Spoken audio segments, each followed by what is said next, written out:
Well, that's a step in the right direction. Hey everybody, we're back after 1 week hiatus. We are still alive, we are still here, we're still talking about movies. Thank you all for joining us. We appreciate your time, your patience, and your viewership and listening along, so we appreciate you. And I also appreciate my great panel. I am blessed to be joined by Luke here, of course. This is the Gen Z 3, as we call ourselves, I guess. All Gen Z, all young men.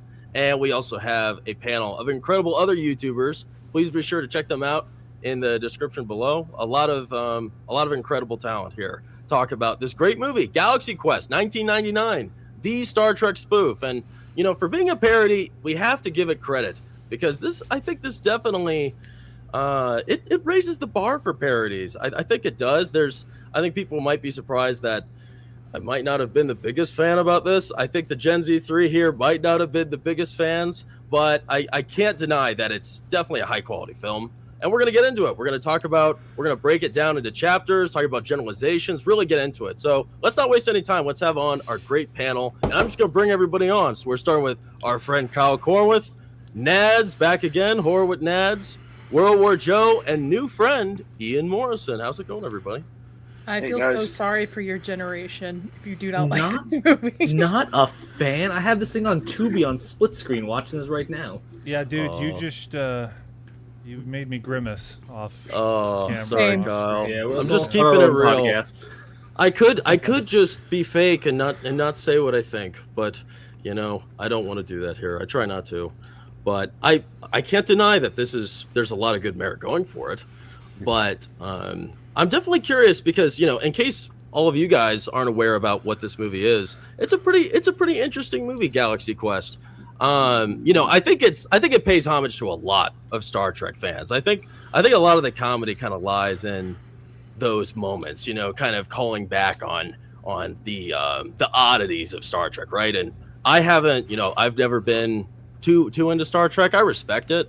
It's just something I've never been too intrigued by. I don't think Luke or Ty, have you guys been interested in Star Trek at all? Is that something you guys have followed? Not really. I mean, I was interested in Star Wars when I was younger and all that kind of stuff, but Star Trek kind of just passed me by. I wasn't really interested in it. The only Star Trek lore that I know is through Big Bang Theory. So nice. Well, there's a place for all of it. What about you, Luke? No, my sisters loved Star Trek. They tried to get me into it, but just never caught my attention. Never got you. Well, why don't you all tell us why you're so passionate about the movie? Because this was something that was great about GalaxyQuest talking about. Because I didn't know about this movie. This is something that really flew under my radar. I know Alan Rickman. I think I've definitely seen that face many times. You know, him with the classic headpiece. I just realized how young you are now. You know what I'm talking about? Jeez, I mean, it really stands out. But I've seen that image so many times, and some things just kind of stick with you like that.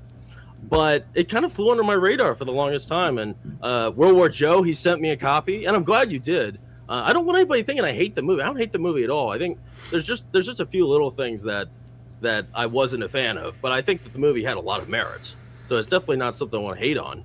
But a lot of you guys are big fans of the movie. So what is it that's got you guys, you know, so enraptured by GalaxyQuest? Probably the best Star Trek-esque Star Trek thing out there. It's certainly better than whatever the hell Paramount's trying to make these days. And I don't even know if I would call this a spoof or a parody. I think it stands on its own. I don't think it even has to have, you know, the Star Trek lore with it to be good. I just think it's a solid movie on its own. Yeah, as someone who has not watched any Star Trek aside from the recent J.J. Abrams movies, this movie works on its own. I saw it in the theater in 1999, and I was 9 years old, and it still worked as this space adventure, and it works on multiple levels. As you get older, you realize these things. One of a great addition to the panel today is Ian, and he's probably a bigger fan of this movie than I am, and I'd like to hear his take on that. Well, if you need any proof that I am a big fan of GalaxyQuest, here's proof right here. Nice. There it is. That's awesome. I was going to pull a hammer out. And I also got like all the GalaxyQuest Popos and Pop Funko dolls that they got. So that probably proves how obsessed I am with this movie. I mean, I honestly was a fan of GalaxyQuest before I even really knew anything about Star Trek. I mean, I knew about it. I'd seen like a few clips from like one of the Next Generation films at one point, but I never really understood it, never really understood the hype. But then I saw GalaxyQuest and it just stuck with me. You know, I thought like, I just was like, this is some fun action science fiction. To me, it was just another science fiction action film. But as I grew up and I understood the story behind it, like, what if aliens thought that, you know, William Shatner really was Captain Kirk and they brought him into space to fight a battle for them? And I'm like, man, whoever came up with this idea was even more creative than a lot of the people that you see now. Like you said before with Paramount, it's so much better than a lot of the Starfleet stuff that's coming out. You know, Starfleet Academy, obviously, I'm not even watching that. I don't care. But it's like so much better than a lot of the stuff that's coming out now. It was very ahead of its time, you know, especially, you know, it broke the fourth wall in more ways than just talking to the screen. You know, that's what I find so amazing about it, and it holds up so well. The humor, the comedy, all the actors, they feel like they shouldn't even fit into this story. They shouldn't even be in it. Like you said, Alan Rickman, the last person you would think to be in a sci-fi film like this. A sci-fi parody movie? Yeah. But that's the thing. It takes itself seriously. That it's not like Spaceballs where it's all about the joke.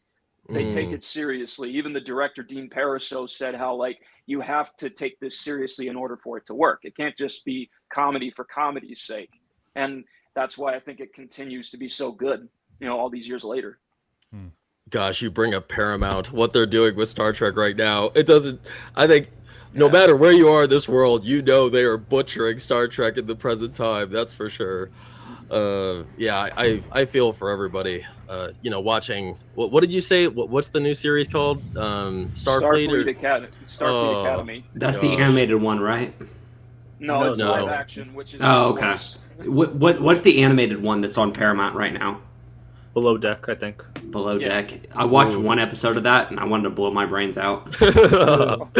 Is that bad, huh? It's awful. No show as bad as it is worth that, man. Please. What about you, Nadia? What makes you such a big fan of GalaxyQuest? Also, while you're talking, I'm gonna load some images. I forgot to do it earlier. Okay. I've never seen Star Trek. Never seen it. Never cared to. It's not an IP that I would really be interested in. So I stumbled across this movie when Blockbuster was still around. And since I was a kid, it's been a comfort movie. It balances satire and sincerity to me very well. It's just an and I feel as an adult now, having seen it multiple times, it just gets better every single rewatch I have. And I put it on when I'm sick. I'm putting it on when I don't have really much to do. It's honestly one of my top comfort movies. And I would also like to mention the documentary that's on it is really well done as well. Yes, Never Surrender. Great documentary. And you wouldn't expect a cast like this to have such good chemistry as it does for what the project is, right? On paper, it doesn't make sense what this is. But it just, I don't know, it just works so well put together. And I don't think we have comedies like this made in this day and age with anymore. This caliber of cast. Yeah. Yeah. With people who are actually passionate about it. Yeah. I was surprised by how smart the whole movie was. I felt like, you know, they set up a lot right there in that introduction. And I think they paid everything off very well towards the end. You know, I think with me watching something, I'm so hard to please when it comes to comedy. I really, a lot of people think something's funny and I just can't do it. It's my own problem. I do think, like, I was definitely engaged with a lot of these characters though. And you know what?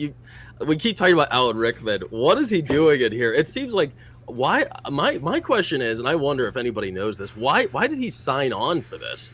because he seems like, you know, he's such a respectable actor that this would be sort of kind of silly to get involved with a project like this. It seems so uncharacteristic. Have you ever seen Dogma? Have you seen Dogma? No, I haven't seen Dogma. So that's on the same level, huh? You should cover it. You should cover it. Well, you see, the thing is, at the time, you know, Alan Rickman wanted to find other roles outside of just playing the bad guy, because up until that point, he'd either been Hans Gruber in Die Hard, or he'd been the Sheriff of Nottingham in Robin Hood, Prince of Thieves. He was always playing the bad guy, so he was wanting to do other roles. I mean, yeah, he'd done Sense and Sensibility, but, you know, when they sent him the script, at first he didn't want to do it. He thought it was too stupid. But then eventually, I don't remember who it was, somebody convinced him to really think on the script, really look at it again. And he said, okay, you know what, I think I'll give this a go. I think I can see the funny part about this. You know, a theater actor who, you know, wanted to get more into serious roles, you know, like classic Shakespeare and stuff.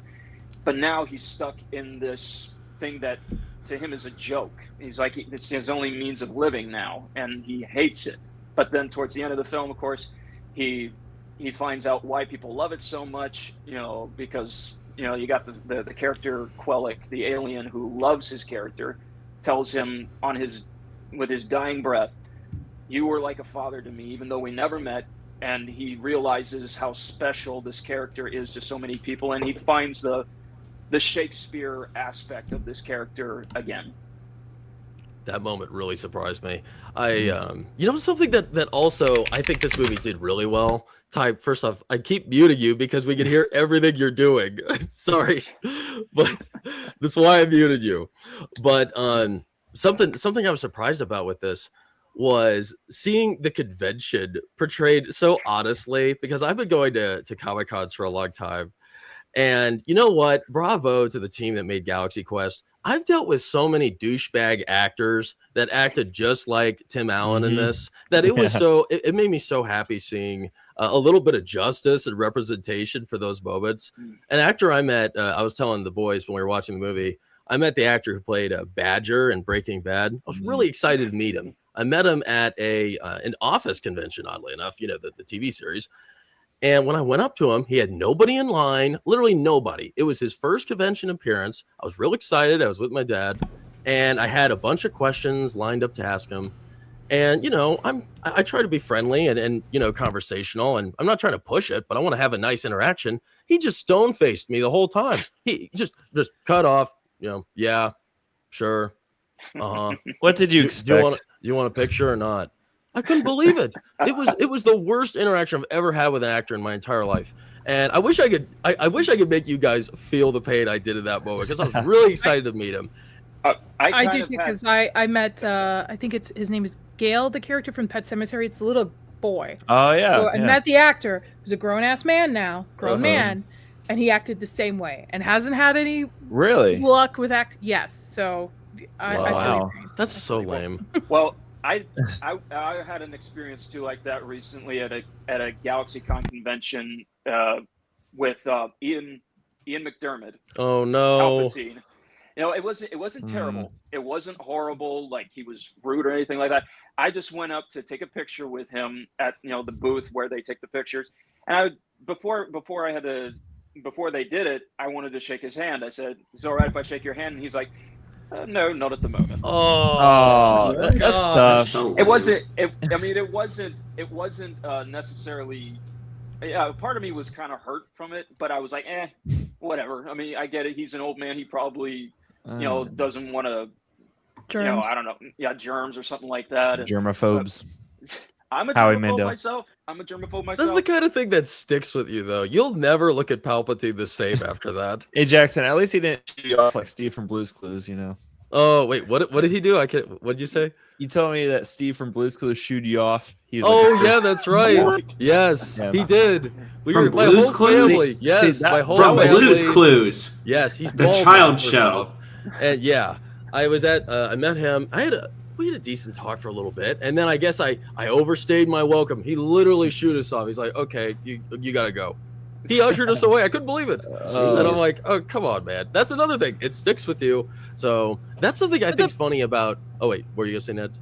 The positives also stick with you, too, though. There's because, like, we got to meet Matt Mercer, who's a voice actor. He was on Critical Role. He couldn't meet my husband, and I tweeted at him, and then he met my husband and I while we were in California for, like, gelato. Like, he went out of his way to do it. Wow. So that you remember the positives when you have experiences like that as well. That's cool. That's a good point. I had a great time meeting Billy D. Williams. I was younger. I think I was like 16. And I've heard a lot of negative things about Billy D. Williams. But when I went up to him, I had a doll I wanted to get signed. I wish I had something better. I was young. And I brought him the doll, and we started talking about Empire Strikes Back. And I told him, I was like, Billy, I don't know why, it always sticks with me when you say, hello, what have we here? And then he says, oh, you mean, hello, what have we here? And it was so cool just hearing him say it right in my face. Like, that was so satisfying. I went away. I was happy. It was great. And Stan Lee was at the same convention.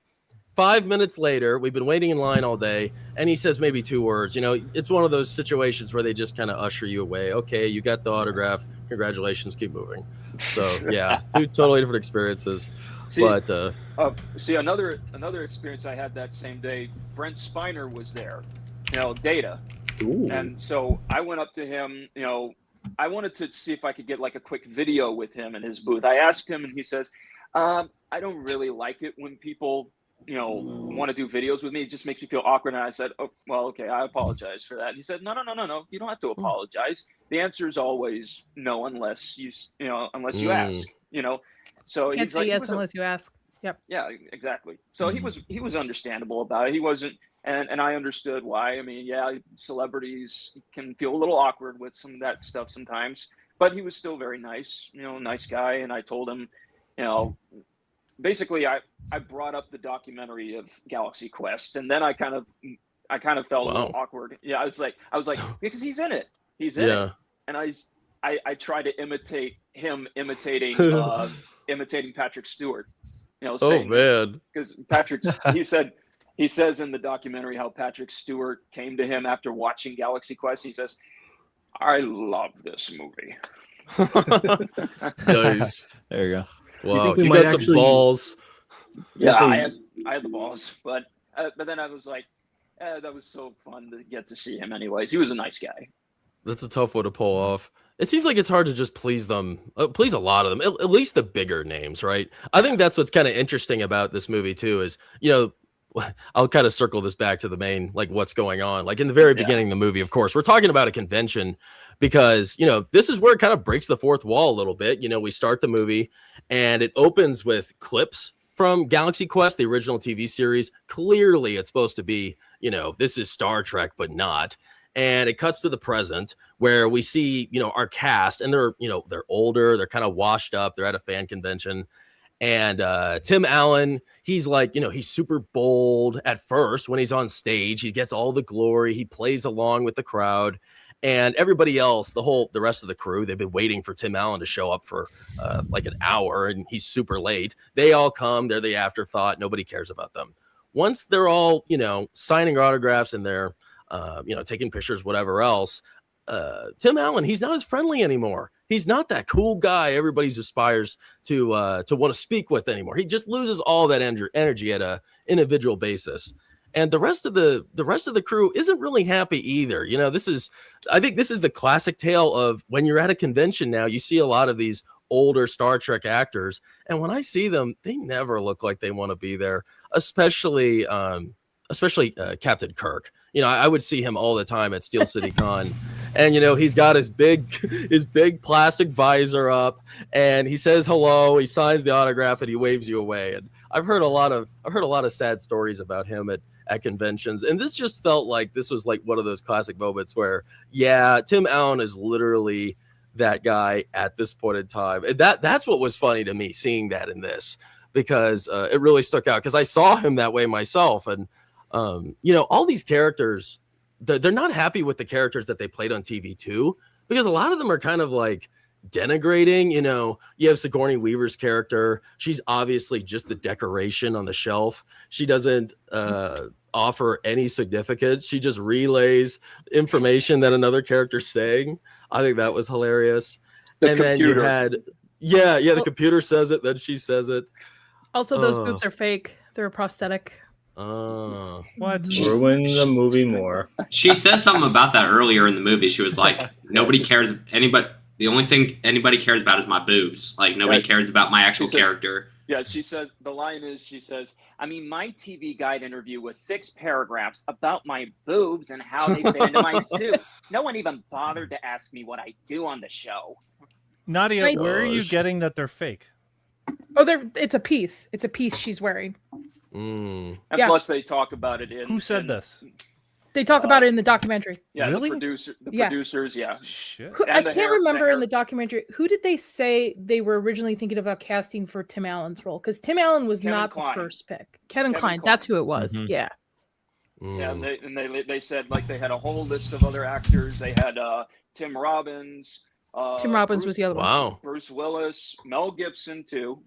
Mm-hmm. You know, and then like even Alec Baldwin wanted to do it, but then but they decided Jeffrey Katzenberg was the one who, you know, said that he wanted to get Tim Allen because he felt like Tim Allen was the right choice and Tim Allen wanted to do it.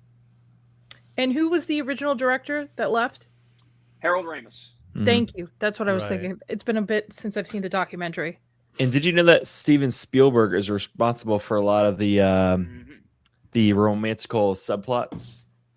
Fun fact. Oh, That's really? super weird. I have one more fun fact. Rickman's hey, you told me to do the fun facts. No, it's good. I like it. Rickman's character was originally supposed to be a knight. Also. Oh, a knight? Yeah. What is that supposed to mean? Sir Alexander yada Yeah, yada. Sir Alexander Dane. Oh, would have nice. added to And the illustration. other fun fact about Alan Rickman's character is in the original script, his character was the villain. Oh, really? Wow. Yeah. That changed a lot. That's cool. Huh. I don't know. I guess I wouldn't mind. I wouldn't have minded a more like intelligent villain. I felt like that. What is his name? Seraph. Saris. I mean, he looked.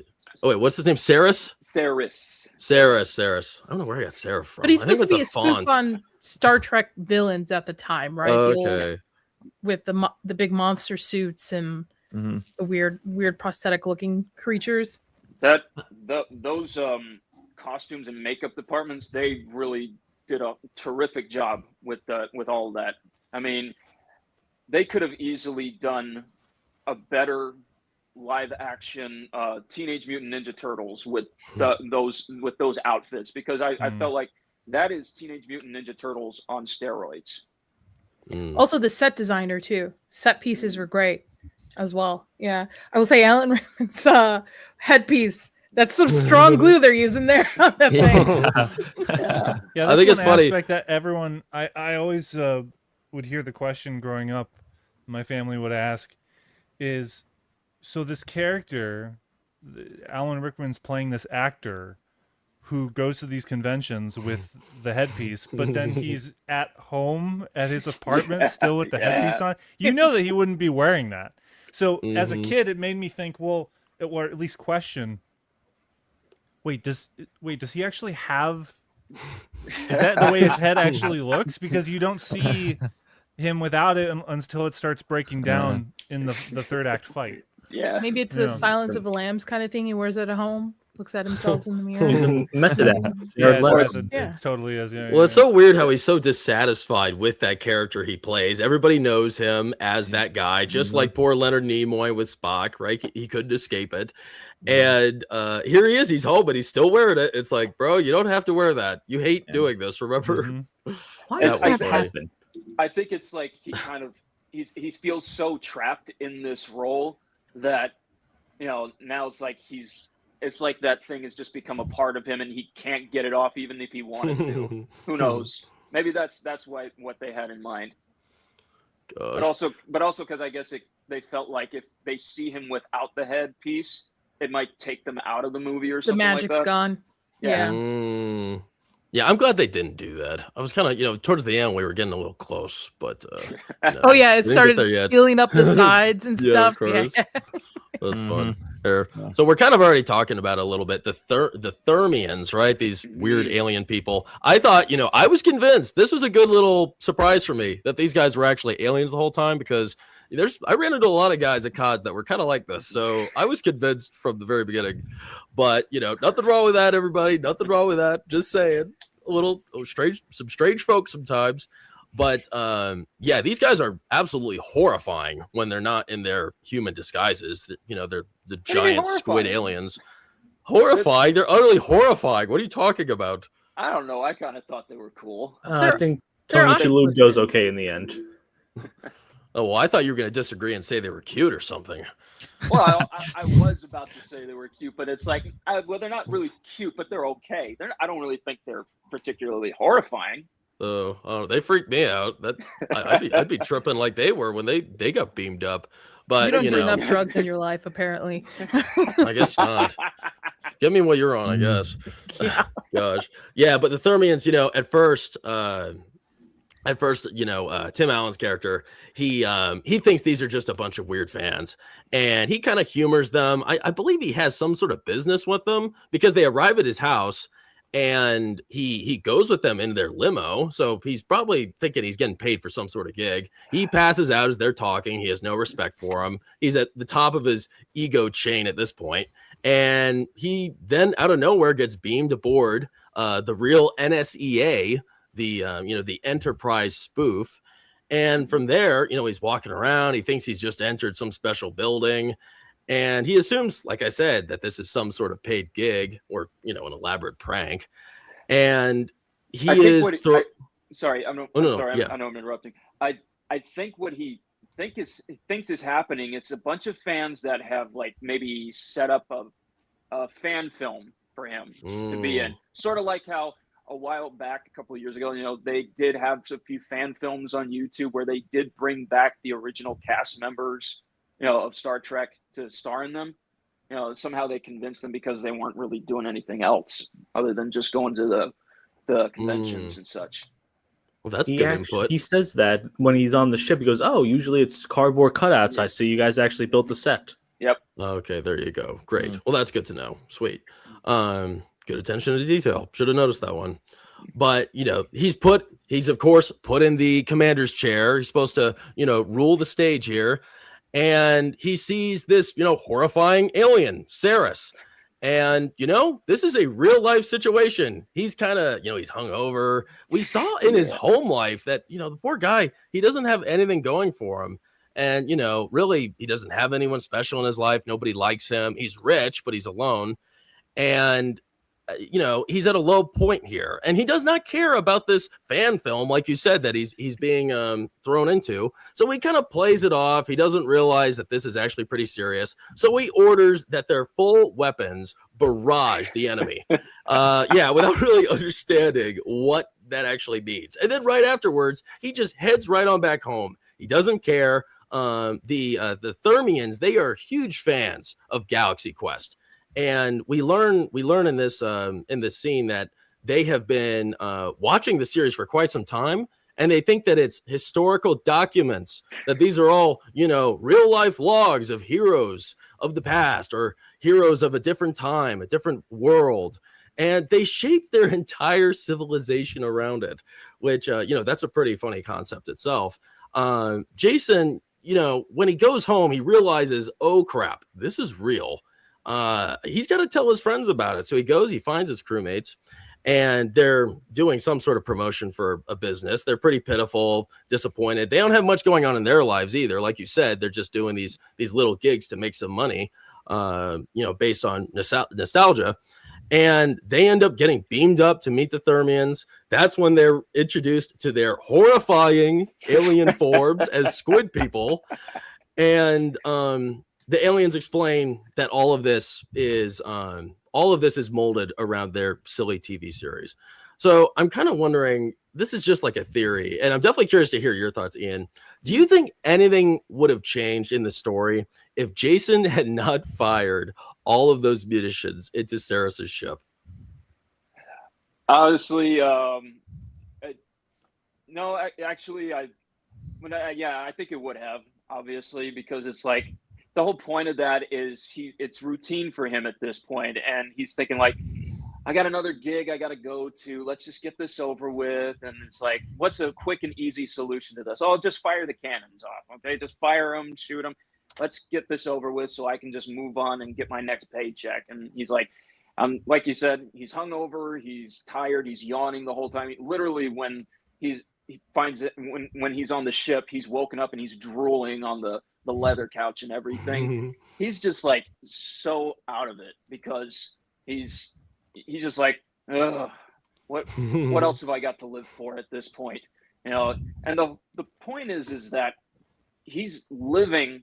He doesn't realize right then and there he's actually getting to live the as the character that he loved playing.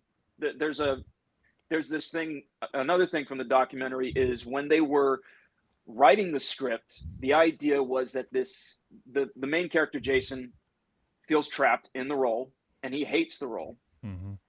But then it was Mark Gordon, I think that's his name. His last name's Gordon, who came on to rewrite the script. And he had the idea about how Jason loved being the captain. And if he could be the captain again, he'd do it in a heartbeat. So when he realizes that this is real, I want to go back and experience it again. This is bigger than ever. And so it's like he completely ignores the fact that this is something way out of his element. This is no longer just a show. This is the real deal. And so that's the flaw there, is that he's so desperate and so excited to jump back into the role of Commander Taggart that he just completely ignores the fact that he's leading his friends into a very dangerous situation. That was a smart choice for them to do that, because it would just be redundant for him to not want to play the character and everyone else in the crew feeling the same way. Yeah. So then there wouldn't have a dynamism between he and Tim Allen and forget his name. Alan Rickman. Alan Rickman, yeah.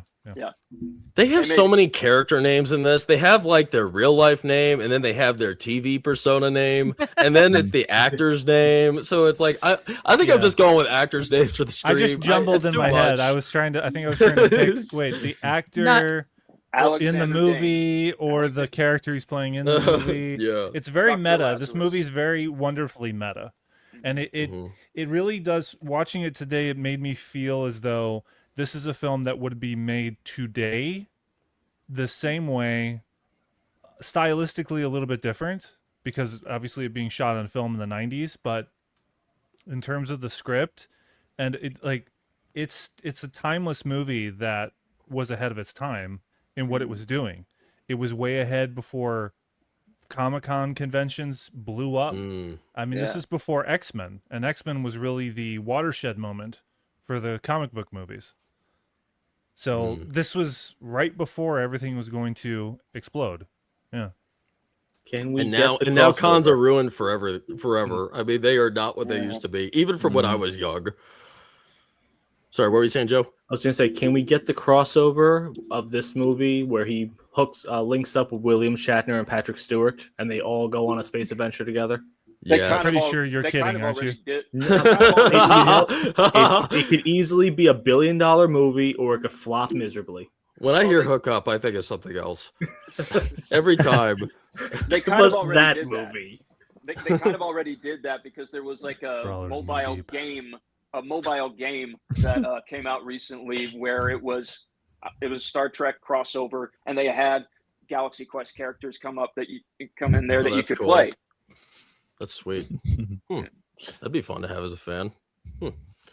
Wow. All right. Well, I was just kind of curious about that, because I was wondering what his intentions were. If he was just being like dumb, bringing them on board for this too, because I was trying to figure out what his motive was. If he was like actually interested in helping the people, or if it was mostly like, bring the crew on just to show that he made this awesome discovery. It's kind of up in the air about that, but you spelled it out pretty well. A little bit of both. It could be a little bit of both. Mm-hmm. It is a I don't little think bit of both of those. Yeah. I don't think his initial intentions were, we're going to help these people. I think initial intentions was show off, I want to be back in the world. And then his character arc, he learns to in a sense, be a better human being, a better leader. He learns to be a better leader, in my opinion, throughout this movie. Yeah, he literally says, we're just here to negotiate this guy Saris's surrender. It's no big deal. So he thinks it's already, like these guys have it all together. Saris is, not going to even put up a fight. Besides, I already, blasted his ship anyways. So he thinks there's nothing to it. But it all changes when they see that video of that torture scene with the first Thermian who tried to be the commander. That's when they realize, whoa, we're out of our depth here. We shouldn't even be here. We're not qualified for this. We're just actors. We're not military leaders. We should not be here. But there's nothing. They're in too deep now. There's no way they can get out of it as easily as just being beamed back to Earth. Wow, dang. Yeah, I think I respect that the movie. It like gets super serious at points, where it just kind of hits you with something where like, okay, wake up, this isn't funny anymore.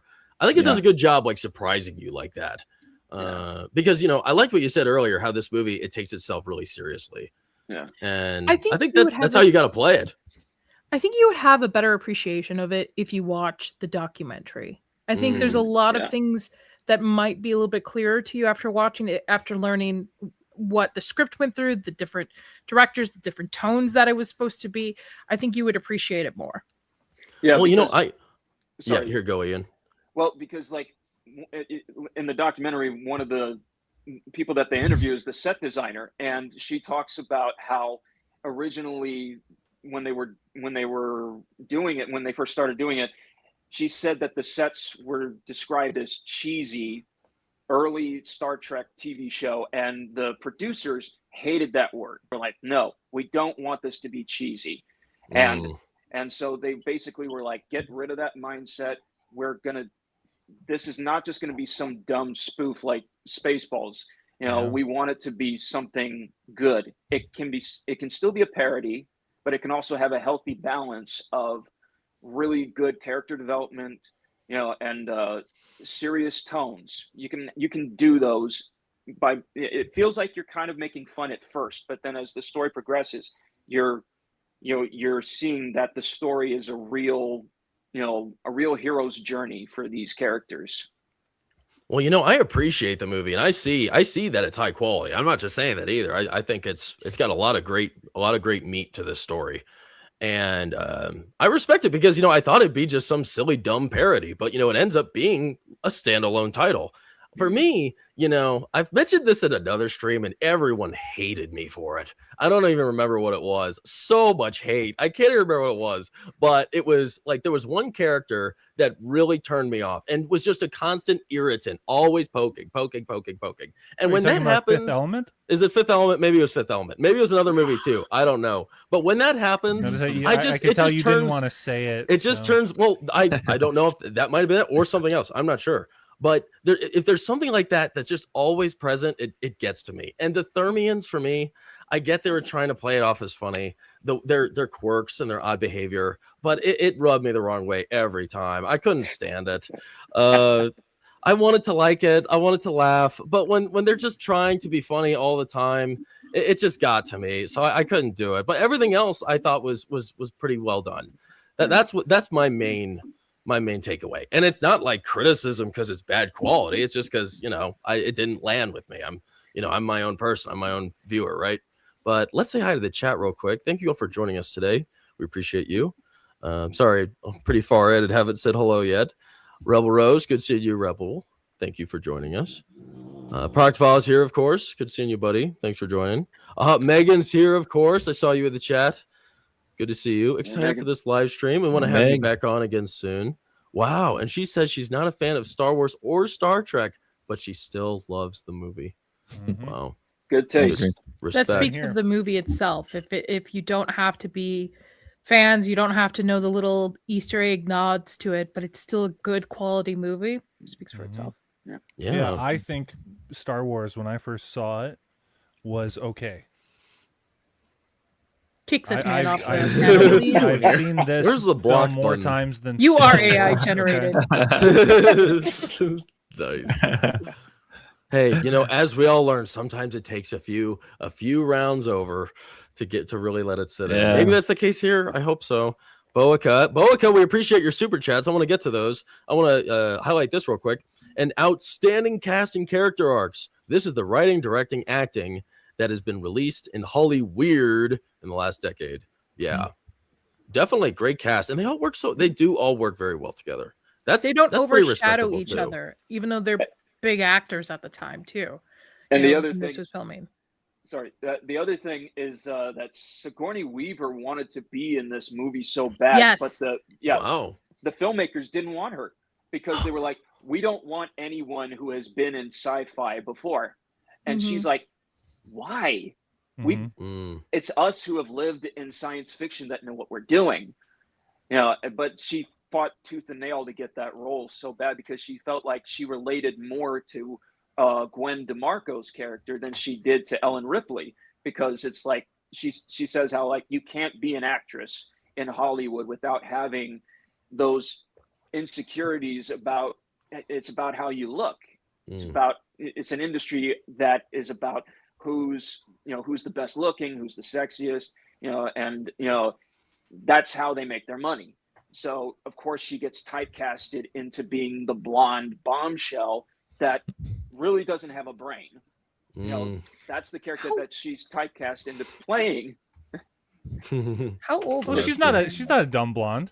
I wouldn't describe Her her as character- Well, in the character character, she plays, yeah, the character that she plays, like the TV character. Oh yeah, Like yeah. The yeah. character within Yeah. the movie. Yeah. Yeah. No, she was 50 years great. old, The character by within the way. the TV 50? show. She was 50 50? years old. That's crazy. She was Yep. fine, by the way. I think No she's, way. She's Well, yeah, she because was they're fake great as a boobs. blonde. Hell, No, like- it's not just Yeah. that. We need to have a And discussion also, on she that. had Those- real cleavage at a certain point. Like Oh. maybe padding, you're talking about a prosthetic, but at one point, she unzips. But Yeah, as a you wanna know blonde, why? I'm saying You as a wanna know why? blonde, she works very well as a blonde. You want to know why that happens? Have you seen the deleted scene? Yeah. Yeah. Ian, go ahead. So like the deleted Oh gosh. so the deleted scene, you can find it on YouTube, is like where it's like right when she and Jason get to the detonator and they're about to shut it down. But But right there's- before. Yeah, but right before they're about Yeah. to shut it down, two of Saris's men show up. They got them at gunpoint. One of them looks at Gwen and says, "This one is strangely attractive." And she's like, "Oh, great." And then basically she distracts them. She pulls down her shirt, exposing her boobs. And Oh no, not Bear. Not Bear. Not there, just No. the bra. Yeah, the bra. Yeah. We're still kids friendly. We watched the unrated. Yeah, one. it's This is friendly. still No, PG, but guys. Yeah, that could Go bring us on. to the Still gotta discussion go on. that there is an R-rated cut, and just recently Sigourney Weaver has said in My a sit-down gosh. interview that she is campaigning. She wants the studio to release it. That's Yeah, because they dubbed crazy. over her fuck in the Well, yeah. fuck that. That she says Yeah. screw that. Yeah. screw that. Yeah, It they was had to almost cut like out an some. Easter The egg F-bomb on is so purpose. necessary. It's so blatantly obvious. You normally would not Yeah. do that in a film with ADR. You want to hide that shit, but it is a medium close up of her saying "screw that," but really she's mouthing "fuck that," and it just made me think that was almost a fuck you to the studio. This is like, Yeah. and an Easter egg to the audience to say there's actually a harder cut out of this. There's a more adult cut version of this. Here, But real like- quick. Let me. Oh, Ian. Yes, continue. Sorry, but yeah, like so the way how it ends is like, of course, she tells the computer to shut the door down on these guys, and it crushes them. So they're distracted by her, pulling down her shirt, and then it crushes them, turns them into green goo, and she's like, "See, nobody ever takes me seriously." It would have been funnier if she would have Nice. pulled out the prosthetic boobs and threw them at him. Yeah, probably. Yeah, you're definitely right about that. The reason why they went for the more family-friendly editing was the release time for it. Wasn't it being released around another movie that they're trying to like capture more of the family versus just like They a said- R rating? They said remember. that around the time just before they released the film, Rugrats the movie came out, and Yes. it was a huge Oh. hit. That's what it was. And they wanted to Wow. kind of monopolize on the fact of like kids and going to the movies and money and stuff. Yeah. Mhm. Nice. That's a weird connection. Real quick, let me get to some of these super chats. Boica for 199. Starfleet DEI. Disrespectful. Disregards the lore. Man. Yeah, nobody's excited for Starfleet, man. Nobody. It's lost. Trekkie fans have it harder than Star Wars fans right now. Definitely. I feel you know what? Like, gosh, as much as I don't want Netflix to acquire Warner Brothers, is Paramount gonna be that much better? Will they be that much better? I don't know. I don't trust them at all, but I trust them more than Netflix still, because they still make good movies. But yeah, poor Star Trek. It's over. Sure, we'll say that. We need J.J. Abrams back, huh? No, keep him in his cell. Oh man. All right, Boica back again for $4.99. We appreciate you. He's talking to you, Ian. Ian Morrison, your criticism is diminished by your lack of quality microphone, sir. Now, Ian, is this your first live stream? Yeah, it is. Wow. Okay, so let's go. We'll go easy on him. Go easy. I'm doing this on my iPad. I don't have a quality microphone, so you're doing it better than most, even those that are. This sounds like comms, like a radio. It's kind of cool. So Sorry, I can't hear that. no. It's cool. It's cool. It works. Our friend Wilkie's Movies and Music for $4.99. Hell all. All right. How much have you had to drink, Corey? Drunken stumble bum. Cheers. Good to see you. Good to see you, Wilkie. We drink to that. We drink to you, Wilkie. Mm-hmm. Nice. And Zax is here. Nadia. That's me. Oh, that's spot on. Are you gonna change it? Oh wait. Oh, that's your other account. Never mind. Sorry. Yikes. Yeah. No, that's an old nickname. That's been around for a long time. I bet. Whoops, man. Don't mention that one. All right, here we go. Going on over to the next part of the story. I've had a fun time talking about this intro. I think the con talk is so fun, and it's just nice having that like shown in a movie because that's like its own world, and I think they captured that so well. But moving farther into the more fictional part of the story, Saris, of course, the crew is now all on the ship. And the Thermians believe that they're the real thing, so they can save them. They can save their civilization from extinction because everybody that is a Thermian is on this big ship. This is it. This is the end of the line. If this ship gets destroyed, then they're all screwed. And everyone that dies on that ship, that's the end of the line. Pretty terrible stuff. So once Jason and these guys realize that, then they really start kicking into gear. But unfortunately, they've never had anything high stakes like this at all, where people's lives are on the line, according to their actions. So they kind of panic under pressure. And when they're given the opportunity to fight Saris, it does not go well. Saris, he unleashes hell upon them. He destroys the ship. I mean, nearly, bends it apart, blows it up. It's still, tattered in working order, and they narrowly escape. And the crew, they're sent on a mission to retrieve a beryllium sphere, which I guess is some important, engine component to keep the ship running. But they have to go to this nearby planet to replace it. And of course, once they get on the planet, you saw it coming. There is, of course, hordes of enemies. They see these evil, cute little aliens. Of course, they're evil. Of course. And they end up abducting Tim Allen, Jason, and they force him to battle Gorgnak, which is a pig lizard thing. And right after that, that's different. That's a whole bit in the movie where you think that's the name of the pig lizard. Oh yeah, wait. Oh, but really? You're right. So it's just a random pig lizard. You just fell for the exact same thing that the characters did in the movie. Damn those little bastards. No. Okay, well, you're right. See, I kept hearing them call it that, and then I figured the rock monster was just the rock monster. But yeah, you're right. Okay, Gorgnak is the rock monster. Yes. Excuse my French.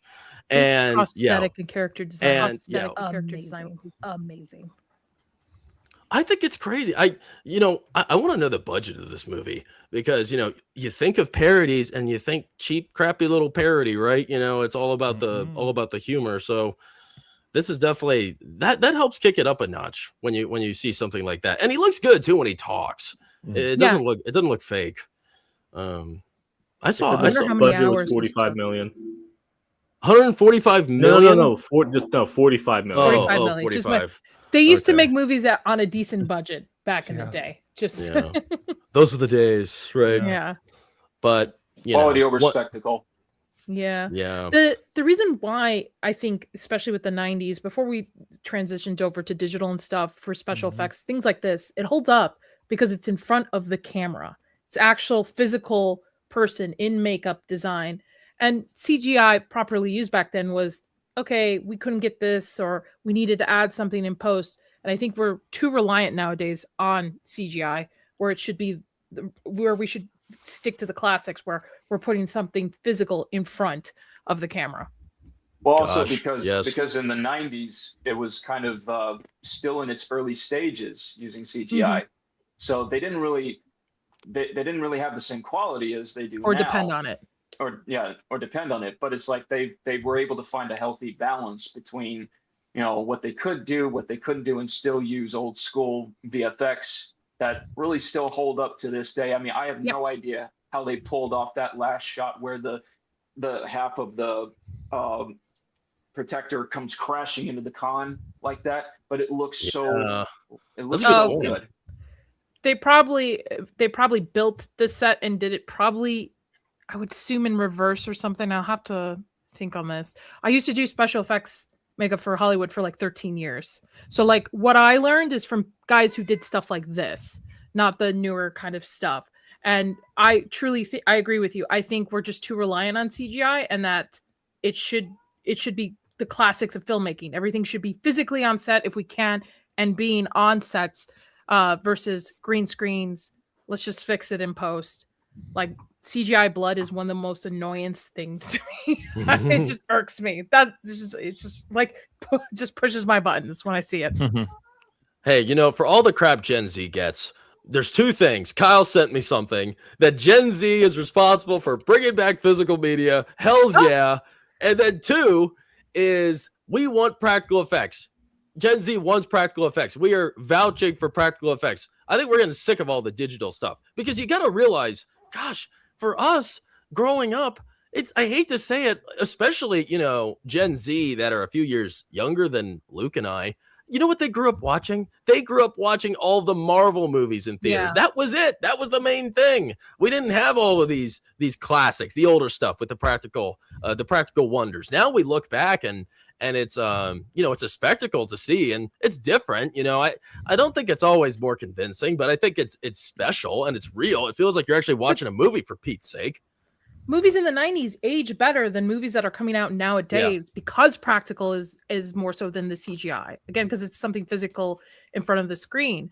I 100% agree. Movies should go back to practical as much as possible. Makes it more realistic. The other thing is they prioritize the story and the structure of the story over the visual effects part of it. You know, they're like, hey, if the script doesn't work, nothing else is going to work. But of course, they don't really care about that anymore, unfortunately.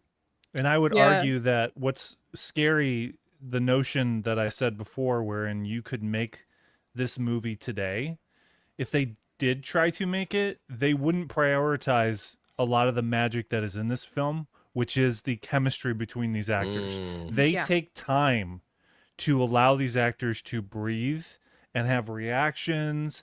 I actually watched the version today for the first time. I realized something about this version. It's the ultra widescreen, or the anamorphic widescreen version of the movie. But this is something that I realized that they do when Tim Allen is he's about to go back home in his little pod, his liquid pod. The filmmakers, the entire movie is in 16:9, and then it widens as those doors open. That's the first time I realized this movie did this, because growing up, I saw it in the theater, but seeing it once, I don't think I noticed it. If they even showed that transition, but certainly not in VHS, because in VHS, I remember the pan and scan and full screen, where I even remember how they moved the perspective to show different characters reacting. So watching this was a demonstration in seeing in the right or the left these different reactions from these actors, and I'd never seen them before. So it actually gave more breath and more breathing room for me to see it. And the whole reason I'm bringing it up is because that's part of why this movie works, is because it's not about the special effects of a lot of why this movie works. It's because of these actors. You're right, Kyle, because even nowadays, if they were to make this, they would still make it 3 hours long, but still not give these characters time to breathe. They would fill in filler and stuff. So yeah, fucking exposition like Stranger Things season 5. Why I you just gotta hit me opened like a that? really fresh wound for Nadia. Oh, yeah, thank you. let her be past it. Oh, I'm gonna write episode 9. I'm gonna write it as a fan fiction that will eventually probably be published as an actual book, as fan fiction is being turned into books. So why not? Let's mark it on this. Challenge accepted. Kyle, I'm glad you mentioned the way the screen like expands. I try to notice. I think there's like little subtle things that really suck you in, and this is a bad example, but this is the one that comes to mind when you were talking. I was thinking of Mandalorian season 2, the first episode, when there's like a scene where I think it's like halfway through the episode, Mando, he's working with the Tusken Raiders, and I don't even remember what the guy's name is. He's wearing the Boba Fett armor, and they encounter the giant worm thing, the dragon, the crate dragon. And my gosh, I mean, it already looked beautiful on the non-full screen experience. And then once you get that, it goes full on IMAX and you just get sucked right in. And I'll respect them for that. Every time they're able to pull that off, subtly or not, it immediately garners a lot of respect from me. I'd always prefer it that way. I'm kind of sick. I'm sick of seeing movies where you got, you have your big square TV and then you got the image. It's like, half the screen. I'm sick of it. And I get it. I get why that happens. But I think nowadays, I don't want that at all anymore. I want the full widescreen experience for everything we see. Maybe that's too much to ask. I don't know. I'm sick of it. I want that. It's great. Tangent. Right. It's too much. Okay. It's too much, Axel. I think we're all in agreement. Our silence is nice. the silence of agreement. All right, fine. I'll just move on to a chat real quick then. Boaka 462 for another 199. What's up, man? Appreciate your support as always. Cheesy 80s movie review, The Last Starfighter. Oh, then he says Enemy Mine, Louis Gossett Jr. / Dennis Quaid. Enemy Mine. They're making a remake with Jack Quaid. Actually, I read. Is Jack Quaid his son? Yes.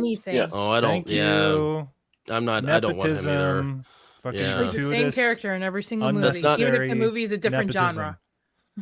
I would love for like a parody to be made. If you would actually participate, it would be fun.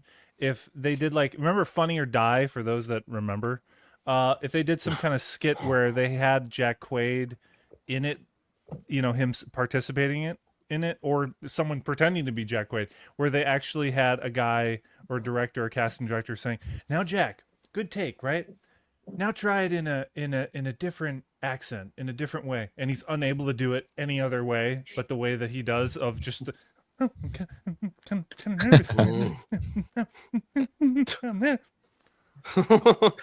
Nice. That would be a little skit right there that they could do. Wow. If he's on SNL, that would be something to capitalize on. But they wouldn't do that because it's too meta and too self-deprecating. That's what's sad. It used to be connected to this. Like even this film has, Alexander. Ian, help me out with his name. Alan Rickman. Alexander. Alan Rickman. Or Alex. Him doing this role, he's actually parodying not just Star Trek and science fiction. He's actually parodying himself as a serious actor. Right. So, would Jack Quaid do that? Right? No. See, that's what I'm saying. The self-deprecating nature of how like Jack. Actors are today. They take themselves so fucking seriously.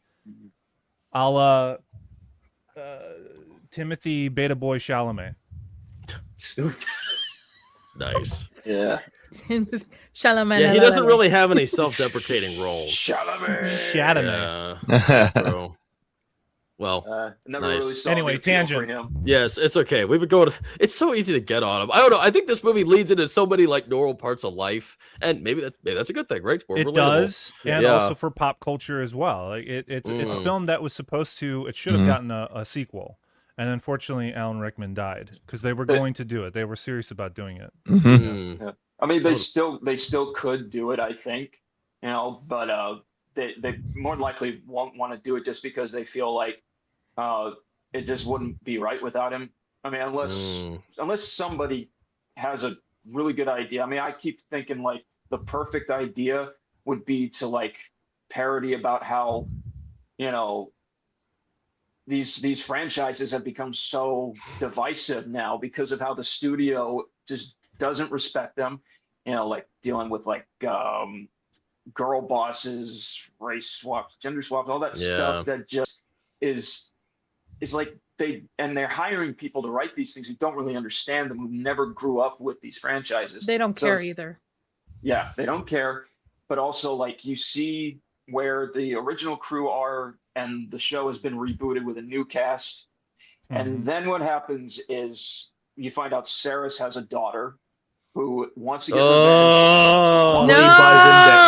Played by Zendaya. No. Stop right now. Well, somebody Played by who's related to her. Zendaya. But Yeah, it would be. Or Last of Us girl, whatever her name is. No. her.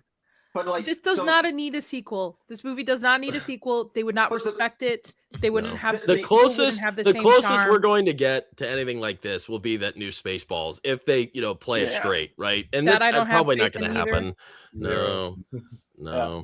But it's Sad. like, but the idea is like somebody who was related to Saris wants to get revenge on the people responsible, and they kidnap the younger cast from the reboot because they think they're the ones who did it. Now the old cast has to come back and help them. And these are it's like these. That kids, sounds interesting. These kids keep disrespecting them, like how like for example, I'd like that. Rachel They Zegler. did that, and now you can see me 3 or whatever the last one. They did?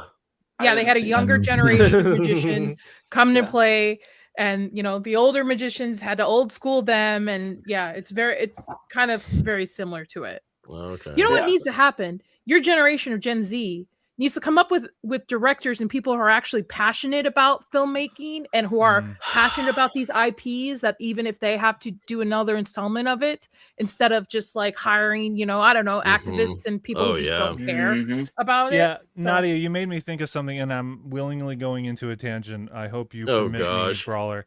Is the actors, the bunch of actors that openly admit, Gwyneth Paltrow is one of them, where she didn't even fucking know what like Spider-Man movie Tom Holland was in, or she admitted that she never saw any. I think Beta Boy Chalamet admitted that he had only seen like one Star Wars movie or something, or one movie in the past year. Dune? Yeah, something like that. Like just multiple demonstrations of people that are A-list today, but nowhere comparable to how it used to be, by the way. They don't love movies. No, they don't love storytelling. They're doing it because it's a platform for them, for their ego, for their politics, etc. There are some people that just love the process of doing it, and then they walk away. Like Johnny Depp's an example of someone who apparently doesn't watch any of his movies. I think that's fucking weird, but okay, good for him. He still likes doing it, right? People just like doing the process and they move on. Harrison Ford's another one. But there's still actors that actually like making movies. It's a whole other story when you have like the perfect movie star who loves the process but also loves movies and loves watching them. Tom Cruise. My response is I don't future generations, be completely creative, make your own stuff, don't screw it up, and don't touch anything. I don't want a single new Star Wars, Star Trek, Marvel, DC, Lord of the Rings. I don't want any of it. Even We're done. if you have Marvel, Star Wars, and I'm not asking you to read all the books, all the comics, but if you are entrusted with a role or a movie that has such a huge fandom, do a little bit of research, read something, just know where it's coming from. Don't go, I'm just going with what it feels. The only person that worked for, in my opinion, was Gary Oldman in Harry Potter, because he never read any of the books. And he was Sirius Black, and it worked for the movie. It worked. It's just magic. But I really Gary Oldman, so there's that's true. But yeah, I would implore your generation, please be passionate about movie making. Don't look at it as like oh, cash it's a grab or trophy, right? something. Or Yeah. it's I'm- something to have an ego about, like actually be passionate about making movies. I'm glad you guys mentioned that because Jackson and I were actually talking about it as soon as the movie started. We were saying how we appreciate how Tim Allen's character is engaging with his character. He's saying the lines at home. You know, he's watching himself and he's speaking as his character is speaking, and he's showing how dedicated he is to his role. Yeah, that's just something we appreciate. You know. It's a lost art, sadly. When Winona Ryder says she doesn't like working with younger actors because they don't watch any movies or really care. It's all about passion, like you said, Nadia. Good reference point, Joe. Yeah, that's exactly right. That's exactly right. I had Here, real quick of the point. Let me see. Well, real quick. I see a friend, Millennium Workshops, in the chat. What's up, Rex? Good to see you, man. Long time no see.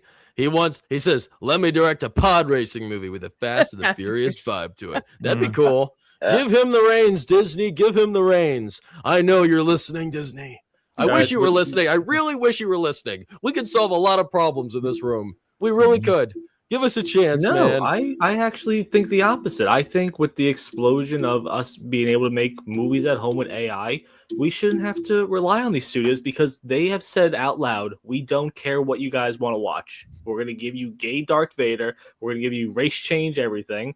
And I'm looking forward to the opportunity when I can make movies at my home and be passionate about it. So no, I think the studios are all going to die off soon. And if anything, YouTube's going to explode because they're going to allow us to put on all feature-length movies and we're going to show them up. True. I think there's also a problem that people don't realize. Everybody keeps saying Hollywood's dead, Hollywood's dead.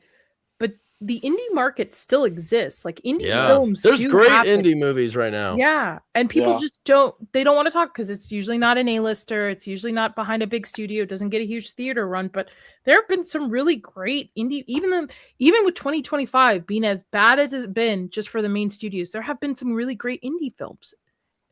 Here, real quick, let's move on back to the movie. But let me say hi to Boica again for 199. Ricky Gervais's critique of actors still relevant. Yeah, it is. Yeah, you got people complaining at the Golden Globes, of course, because they have the answers to all the problems in the world, and they'll talk about the problems, but they won't actually support them with all their money. So, yeah, good point, Boica. Thanks for the reminder.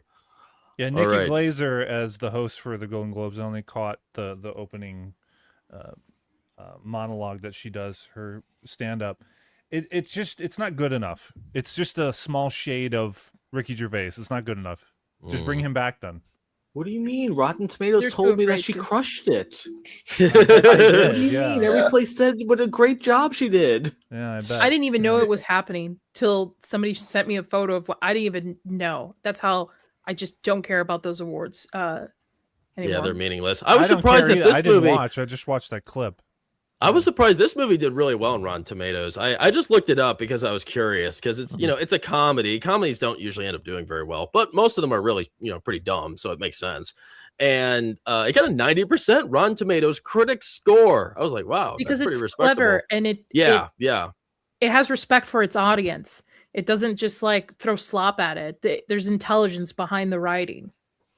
Plus, it's also a very unique idea that at the time, what if aliens thought that actors from a sci-fi show were the real thing because they don't understand the concept of entertainment. They don't understand the concept of, visual effects, pretending, writing stories and stuff like that. They literally she says, Sigourney Weaver says to them, surely you don't think Gilligan's Island is real. And they're like, oh, those poor people. Yeah. Because I think that was actually a thing at one time. Some people actually did think that Gilligan's Island was a real thing. Well, it goes back to the early 1900s when film was coming into play. People actually thought that black and white silent film of the train coming towards the camera was it freaked them out. Wow. Yeah. That's crazy. So imagine from a neophyte alien race that's childlike, what they would think of also a desperate 20th century TV show. A desperate race that's facing extinction. You're like, oh, you're grasping at any straws at this point. Yeah. Why do you guys? So back to the story. Remember where we are at this point. Where Tim Allen's character. They all went. They're on the planet. Tim Allen. He just fought the pig thing, and then he fought Gorgnak, which is the rock monster. And I think his name's Fred, or whoever that Kwan. dude is. Yeah, Fred. Tony He Shalhoub. beams Kwan. the pig into the ship. It turns into some weird inside out goop, and then he successfully beams Tim Allen's character up. So I'm kind of wondering, this was a big, this was kind of one of those moments where it was a pivotal moment for Tim Allen's character Jason to take that leap, because originally they all narrowly escaped the clutches of all these cute little alien monstrosities. And Tim Allen, he's like kind of stuck, but he's also kind of sacrificing himself. At least that's the way I saw it, to make sure that they all could escape. And I was kind of wondering, what do you guys think his reason for that was, to take that huge leap to sacrifice himself? Because I mean, this probably isn't saying much, but that had to have been the biggest moment of his life. And he chose to do that for his friends, which before it didn't seem like he really cared that much about them. You mean when they're loading up in the pod? Yeah. I think one of the reasons was that Beryllium Sphere was so large that it was taking up so much space. Plus, they had the fact of needing to get in there pretty quickly, that it just made it so that he wasn't able to get in and them to orientate people and the sphere enough to where, you got to get going, and it's on autopilot, which is kind of it's kind of like, why is it on autopilot automatically all of a sudden? All right, fine, but it still works. Okay. You don't think it was like a sacrificial play at all? No, it probably was. He was resigning to it, where when then he realized, okay, so in order for them to get out of here, I need to get out of the way. He realizes he's brought them into this whole thing. He was like so desperate to be a part of it that to make him feel good, and to also maybe in some weird way he thought he was doing something that they could all be a part of together. And he thought, well, at least I'm doing something good. I'm actually telling you guys about this and not leaving you out. And then they find out that it's dangerous. He realizes, I put them here. They're here because of me. And now I got to get them back home safely. And if this is the only way that I can do it, is by sacrificing myself, because there's not enough room in this thing. I'd rather them get back home safely, even if I'm not going to. So, Do you feel that his character doesn't like the rest of them initially? Because I think even though they have their wits between each other, overall they've spent so much time together. I'm just talking about the characters in universe, that he might come across as a douchebag, but I think there's a genuine care for each of them with the amount of time they've spent together. Yeah, I don't think he doesn't like them. I think he doesn't regard them. I think he kind of disregards them because, he has such a big ego. But, at this point, he is sort of, he's been scared straight a few times now. And I think he's now starting to recognize their value. I think before this moment. And I think this sacrificial play he did here was sort of an opportunity to say sorry for everything, to take back the way he was, and to show them that he's changing. I mean, it seemed like he was good as gone to me. What chance was there of him escaping this? I saw no chance. I mean, those little evil monster things, they just ate one of their injured alive. So, I mean, he was definitely next on the chopping block. Do you think his self-sacrifice is, in a way, this is his turning point of becoming the leader that he eventually does become? Like, this is the start of it? Yeah, definitely. Well, I think that's why... Oh, wait. Sorry, did you say... You go, Ian. You go. Well, yeah. I mean, it definitely is. Because like before that, we saw where they're trying to, get away from Saris, and they're getting bombarded with all these missiles and everything, and the ship is now damaged and everything like that. And he's literally about to tell Mathazar the truth that they're not real. He literally admits it's my fault, and before he can tell them, Gwen basically wants to spare him from what is, as much as she feels like this guy has disregarded them, as you say, and just doesn't show much respect for them, she still cares about him, obviously. So she wants to spare him from having to tell them the truth and hurting them. So that's why she's about to tell them, we're not the people you think we are. But then as the story goes on, it definitely him giving himself up like that is the turning point for him. And then when they get caught by Saris and it looks like they're about to, kill all the Thermians, then he becomes the leader right then and there. He's like, you see the look on his face. It's time for us to stop being actors and just help these people. He takes command right then and there. The other thing that I'm thinking about is like the scene where he gets beamed up is also not much of a turning point, but really definitely a turning point for Tony Shalhoub's character, Fred Kwan, because throughout the whole movie, he's unfazed. He doesn't care about what's going on. And it's because, he's a stoner. He's a stoner. Yeah, which you never see on screen. It's all very implied. He's always eating something. There's even the question of if they even filmed him smoking something, and it's on the cutting room floor in the alternate cut. Yeah. But yeah, his paper bag, which was in his mouth in another screenshot, is suspected to be where he keeps all of his little snacks and everything.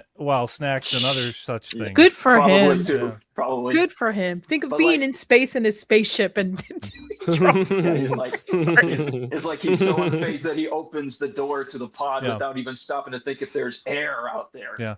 No, but I prefer it this way, actually. Even if there was an R-rated cut, I like that it's so subtle and implied. That's part of what makes. There's an aspect of comedy in which implication and subtlety is very important and effective. Yep. And this is proof of that. But then when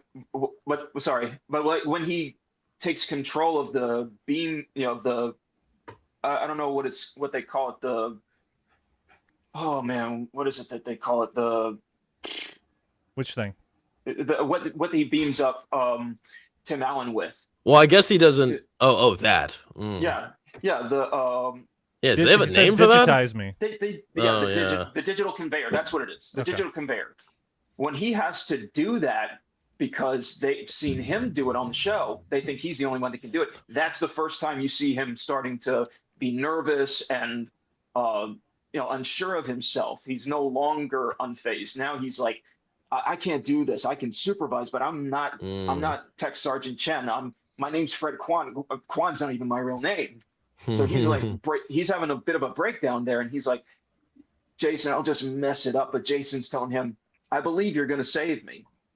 And then the moment when he finally gains confidence is when Missy Pyle walks in, because you've seen him looking at her. It's like all he needed was that smile from a pretty woman, and now he just zips up, his shirt and it does it. No, he had no inclination to do that. I had this discussion with Megan, which was that he did all that because of a chick. No.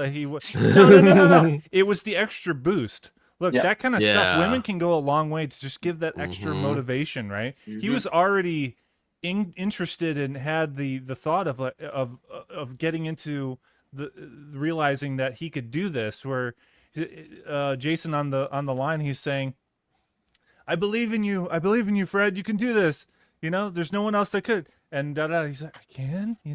He's questioning it, right? But the thing that boosts him is when Missy Pyle comes through the door and gives him that smile, and then oh gosh, yes, the hot squid monster comes in there and he can do it. How? Okay, all right.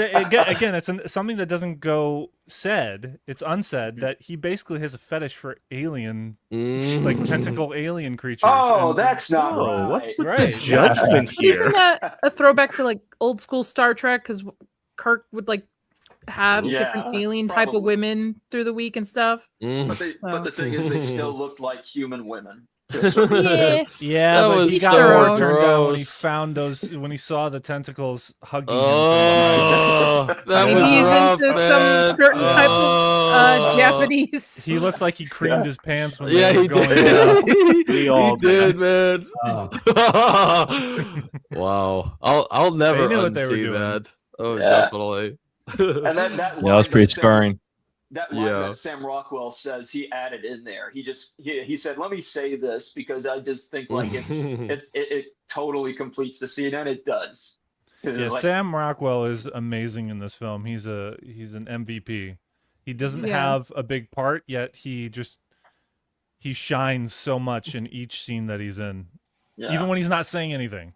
It's another demonstration of an act who's off to the side, to the right of the frame or left, and he's just doing something that is just hilarious. Even if it's like with Brawler, like, dude, you kind of haven't gotten into what it is that you have qualms with about this movie. And is it just because it didn't make you laugh out loud? Because that's okay. Like, I watched it this time.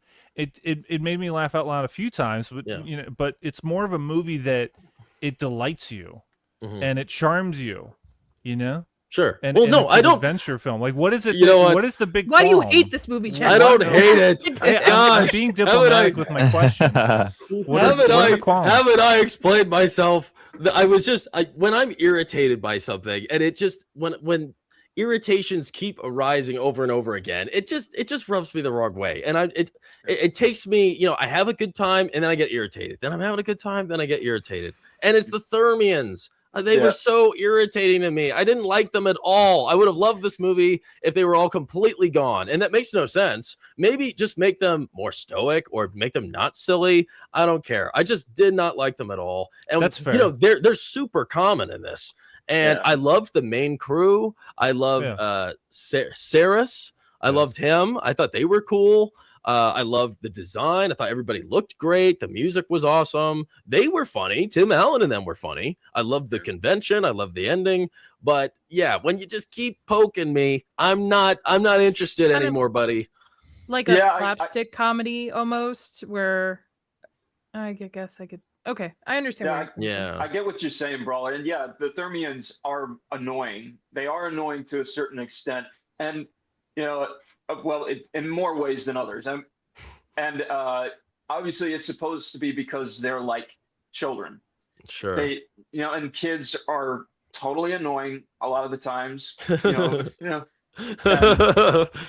I like, but it's like, it's the innocence of it all that it for their characters. True.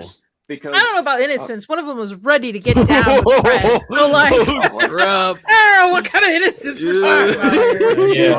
Innocence is out the door with that scene. She might be one of the first Thermians that really came to sexual peak, you know. And everyone else is just Women usually do before men, right? There you go. I figured it out. What about you?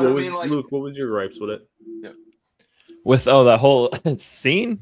No, when we started this off, you guys all said you didn't really love it that much. No. You're next, Luke. No, what the hell? Why you gotta be a dick? Why do you have a dick, Kyle? Dick? No, I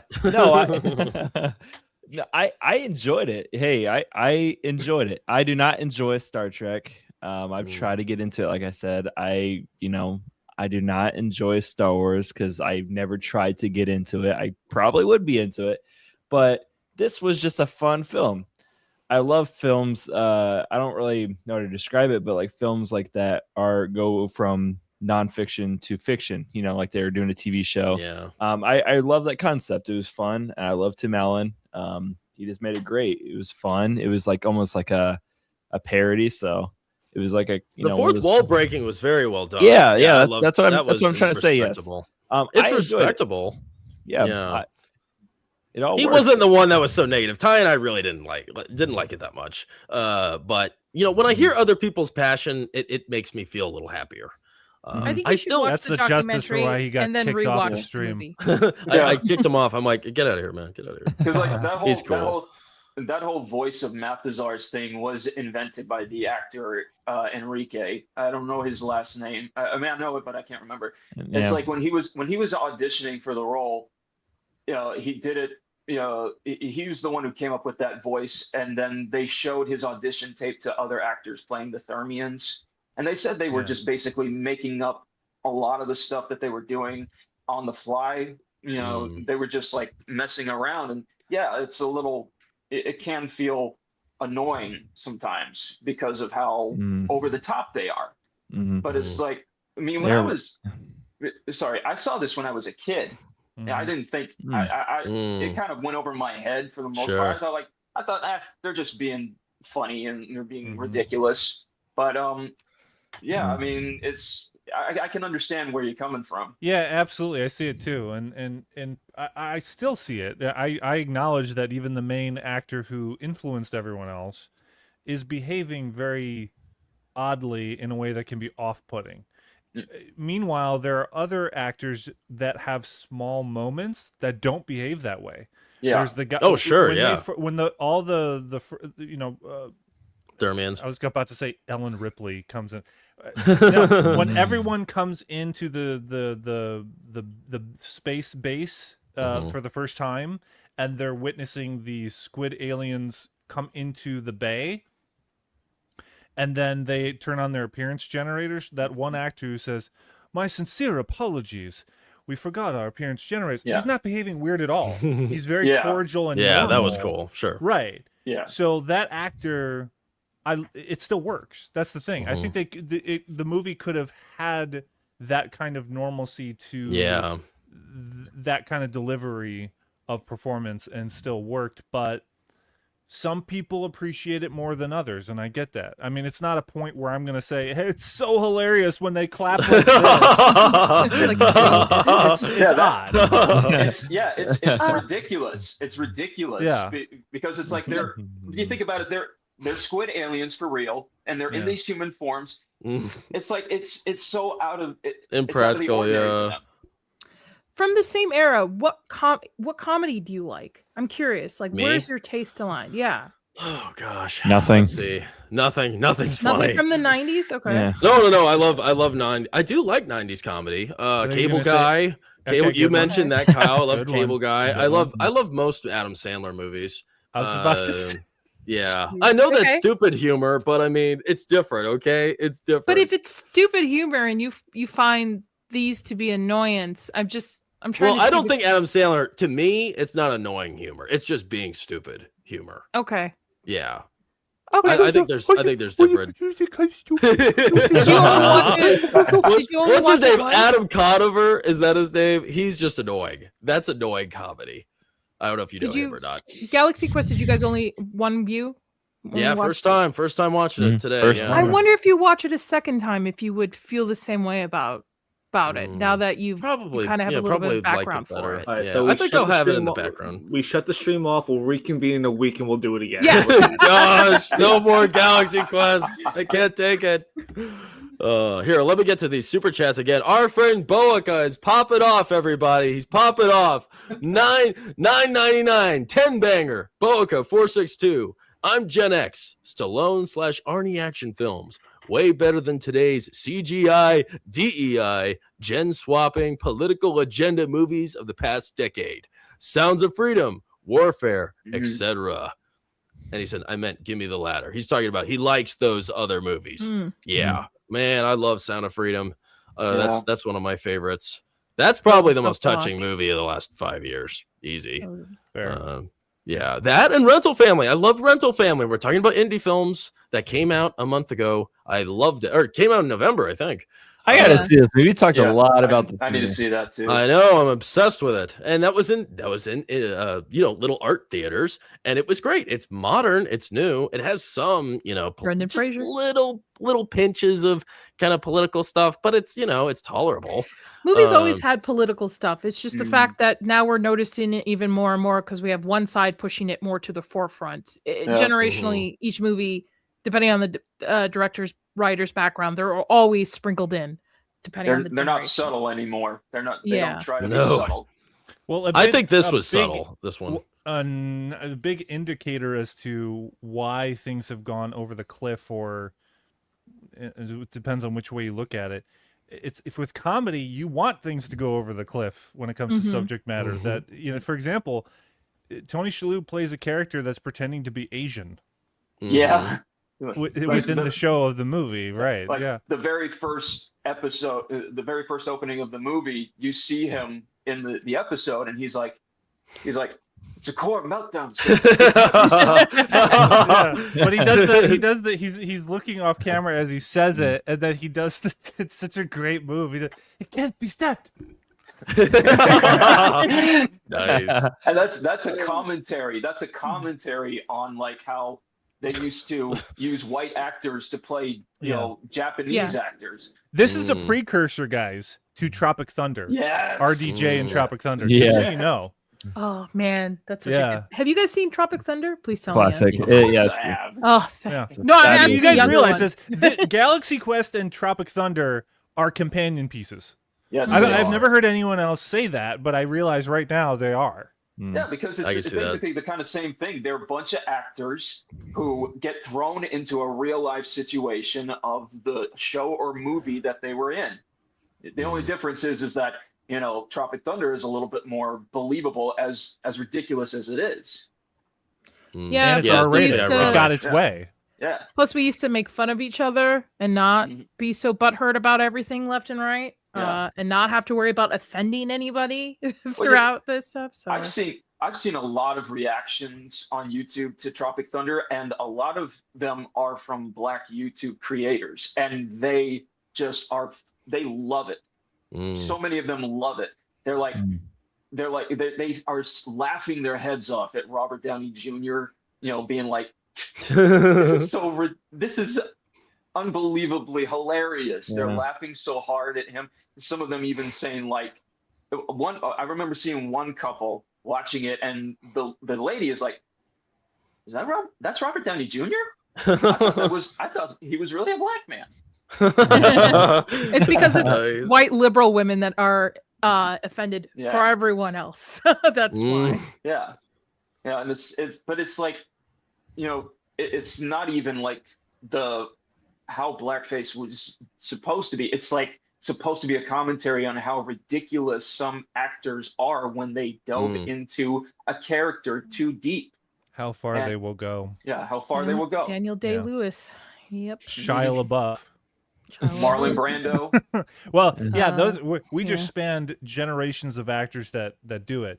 Jared Leto is the most douchiest of them. Jared Leto, I was just about to say that. Yeah. Oh man, we're on the same page. Tron Legacy was horrible. Anything. I don't know what the hell horrible. happened to him, but that's the thing is, I think it's probably the caliber of scripts or characters that he's choosing to play. He has no on-screen chemistry anymore. I don't know what happened. He used to have it, actually. No one remembers So-Called Life or Panic Room. He's good in those. He won an Oscar for Dallas Buyers Club, and then dropped off the face of the earth with all these terrible roles. Right, but that's an example of when he was going way method, and he was like, he pretended to be a woman for like 3 months or something. Oh, okay. So, but I don't know. He like lost his soul or something when he sold it to Satan. Yikes. Here, wait, real quick. Let me get to some more of these chats real quick. We're gonna go through them quickly, then we're gonna get back to the story here. Okay, let's see. Megan, okay, she says you were surprised that it had a high score on Rotten Tomatoes. LOL, it's a great film. I love Megan calling you out. Yeah, no, she's right. She's right. I was surprised because I was surprised. I think I looked it up before I watched the movie because it's a comedy. I just don't know any high-rated comedies. They just don't pop up in my head. When I think of comedy, I think of Adam Sandler, and I think of Jack and Jill. That's at what 0%. So there you go. There's the association. This definitely deserved higher ratings. I totally agree. All right, Millennium Workshop. This was one of my favorite movies. Hell yeah, man! I'm glad you're sticking around. You're listening. That's great. Hopefully, we're not pissing you off. Let's see. I know Ian isn't because this guy is a bank of knowledge, isn't he? Man, you're popping off. Respect. Hey, man. That's why he's on. I live movies, man. Yeah, movies. Good. I'll keep you in mind for more sci-fi films. That'd be good. You could be our sci-fi expert. No, Ian knows his shit more than beyond that. Okay, so good. He's a guy who grew up in the same generation as me and Nadia, and he knows he's on point. You're not Gen Z? I've happily thought about that. Happily. I was born 1990. I don't know if that qualifies as Gen Z or not. You're even younger than me. Jeez. Oh, wow. Really? Well, okay, here we go. Younger than me. Oh, what a compliment. Oh, thanks. Waylon Bucephus is here. Good to see you, bro. Thanks for joining us. What's up, Rocking the Clint Eastwood. Good seeing you. Plot Strikes Back is here. Have we discussed the movie's ratings yet? No, we haven't. We don't exactly rate titles here. I guess we kind of do at the end. So stick around, my friends. Stick around. Let's see. Oh, yes. And yes, Megan's right. I thought you'd love how Dwight from The Office was in this. I might call Jackson out. He was being funny. a hater. No, he was funny. He was funny in this. He was funny in this. No, I wasn't. I was hating on the other ones. Not him. I thought he was funny. I wanted more of him. Maybe that's why I was hating. They were. I think The Office is overrated. Hot take. I just think it's maybe it is. I don't know. Yeah. Boica, more money. We appreciate you, Boica. 199. Annoying comedy is any Will Ferrell movie. Step Brothers. He sucks. Everyone. He sucks. I can't stand Elf, man. So I get Oh, what you're saying. Never I haven't understood seen the that hype film of in it. years, so I It's don't know if I okay. can comment on that. It's okay. My Christmas movie with Will Ferrell is Daddy's Home 2 because Oh, I love it. Yes. That's my favorite. That's one of my favorites. Top 5 Christmas movies. Excuse me, if you can get Mel Gibson in a comedy, Yes. it's gonna do pretty well. Jesus. Yes, Oh, because he was the funniest part in that whole movie. He's ripping. No, he was into- great. He's roasting Will Ferrell the whole time. People don't seem to understand that when you get excellent actors that are mainly known for drama, they're more likely to do very well with comedy. I've never seen Daddy's Home 1. Skip it. Not for Watch me. 2. 2 is Not great. for You don't me. need to watch Yeah. the first one. Nah, I'm all right. I'm and good. Boica's here First again. one's okay. I appreciate all you here in the chat for being here. Please subsea and smash the like button. Yes, everybody. Quick reminder, check out everybody's channels in the description below. This has been a lot of fun talking to these guys, and each of them are making their own content. So please be sure to give them a sub and check out their channels. And as Wilkie says, it doesn't cost you a thing, and you might find your favorite channel. So there you go. And if you could hit the like button here, much appreciated. And we Great. promise Kyle is not AI. He's real. Don't worry. Oh, and then one last thing. Boica, The Office is shite. I agree with Oh, Little Boica, reference. 199. Little Don't reference hate on to The Critical Office. Drinker there. Yes. Very good, Ian. Very good. No, I disagree, but that's fine. Oh, Emperor Goodwin. He's ready to chew my ass out. Don't screw this one up, Brawler. I'm glad All he's right. in your line of sight, not me this time. He chewed my ass out that last time. He chewed it out. I see you, Goodwin. Let's be in good spirits today. Good spirits. I think we're making some compelling arguments here. Oh gosh. Let's see. Yeah. Where are we even? Yeah, I know. Let's move on. Gosh. One thing we haven't talked about is Justin Long's character. Yes. Yeah, so we'll get to that. We'll get to that, Ian. We're not there yet. Okay. Here, let me find a picture for the next part. Let's see. I'm just gonna put Alan Rickman here for the moment and look at his beautiful head. So at this point, we just got back from the expedition. Tim Allen, he's now been digitized back onto the main ship, and the whole crew, they made it back. They got the that weird generator thing from the strange planet a little ways away. And while all this was happening, Saris boarded the ship. He boarded the ship, and now he's torturing Mathazar, who is the most annoying of the alien people. So you're thinking it's well deserved, basically. Yes, I was not taking pleasure in it, but I was like, is he gonna die here? Like, is this happening? Is this a tease? Like, what's happening? So yeah, he's torturing the poor leader, Mathazar. Sorry, buddy. Must suck. That's always the question I've always wondered. How did Saris get onto the ship without them knowing about it? How did they not know? Well, unfortunately, the lesson of the story is these the alien people, the Thermians, they're just useless. They can't do anything. They don't. Yeah. Did they do anything of substance this whole movie? They don't have a ring camera on board, so they can soldiers. I'm gonna have to actually. You figured it out, Brawler. Is the answer to your question, Ian? Is that it's because of the Thermians being childlike that their incompetence actually was probably what got Saris on the ship. You just don't see it, but you can surmise that ultimately there was a way for him to get on because he could coax them into doing it in some way. Okay, that makes sense. Probably. Right. I was wondering. I mean, that's a big deal that they got on. Just like, clear as day. Here we go. Let's board the ship. And of course, when Saris boards, he's interested in the Omega 13 He wants to know what it is, what this weapon is for. And at first we're led to believe that it's like a universe destroying artifact, right? And matter collapser. Matter collapser is one there you term go. that is said. Wow, good, nice words. Yeah, but that's not what it actually does. We learn pretty soon that the Omega-13, it actually has the weird quality of being able to rewind 13 seconds back in time. And Jason, I think, Tim Allen's character, I think he knows it at this point, but he's just not telling Saris about it. And Mathazar, he just keeps getting, tortured and buzzed with this little.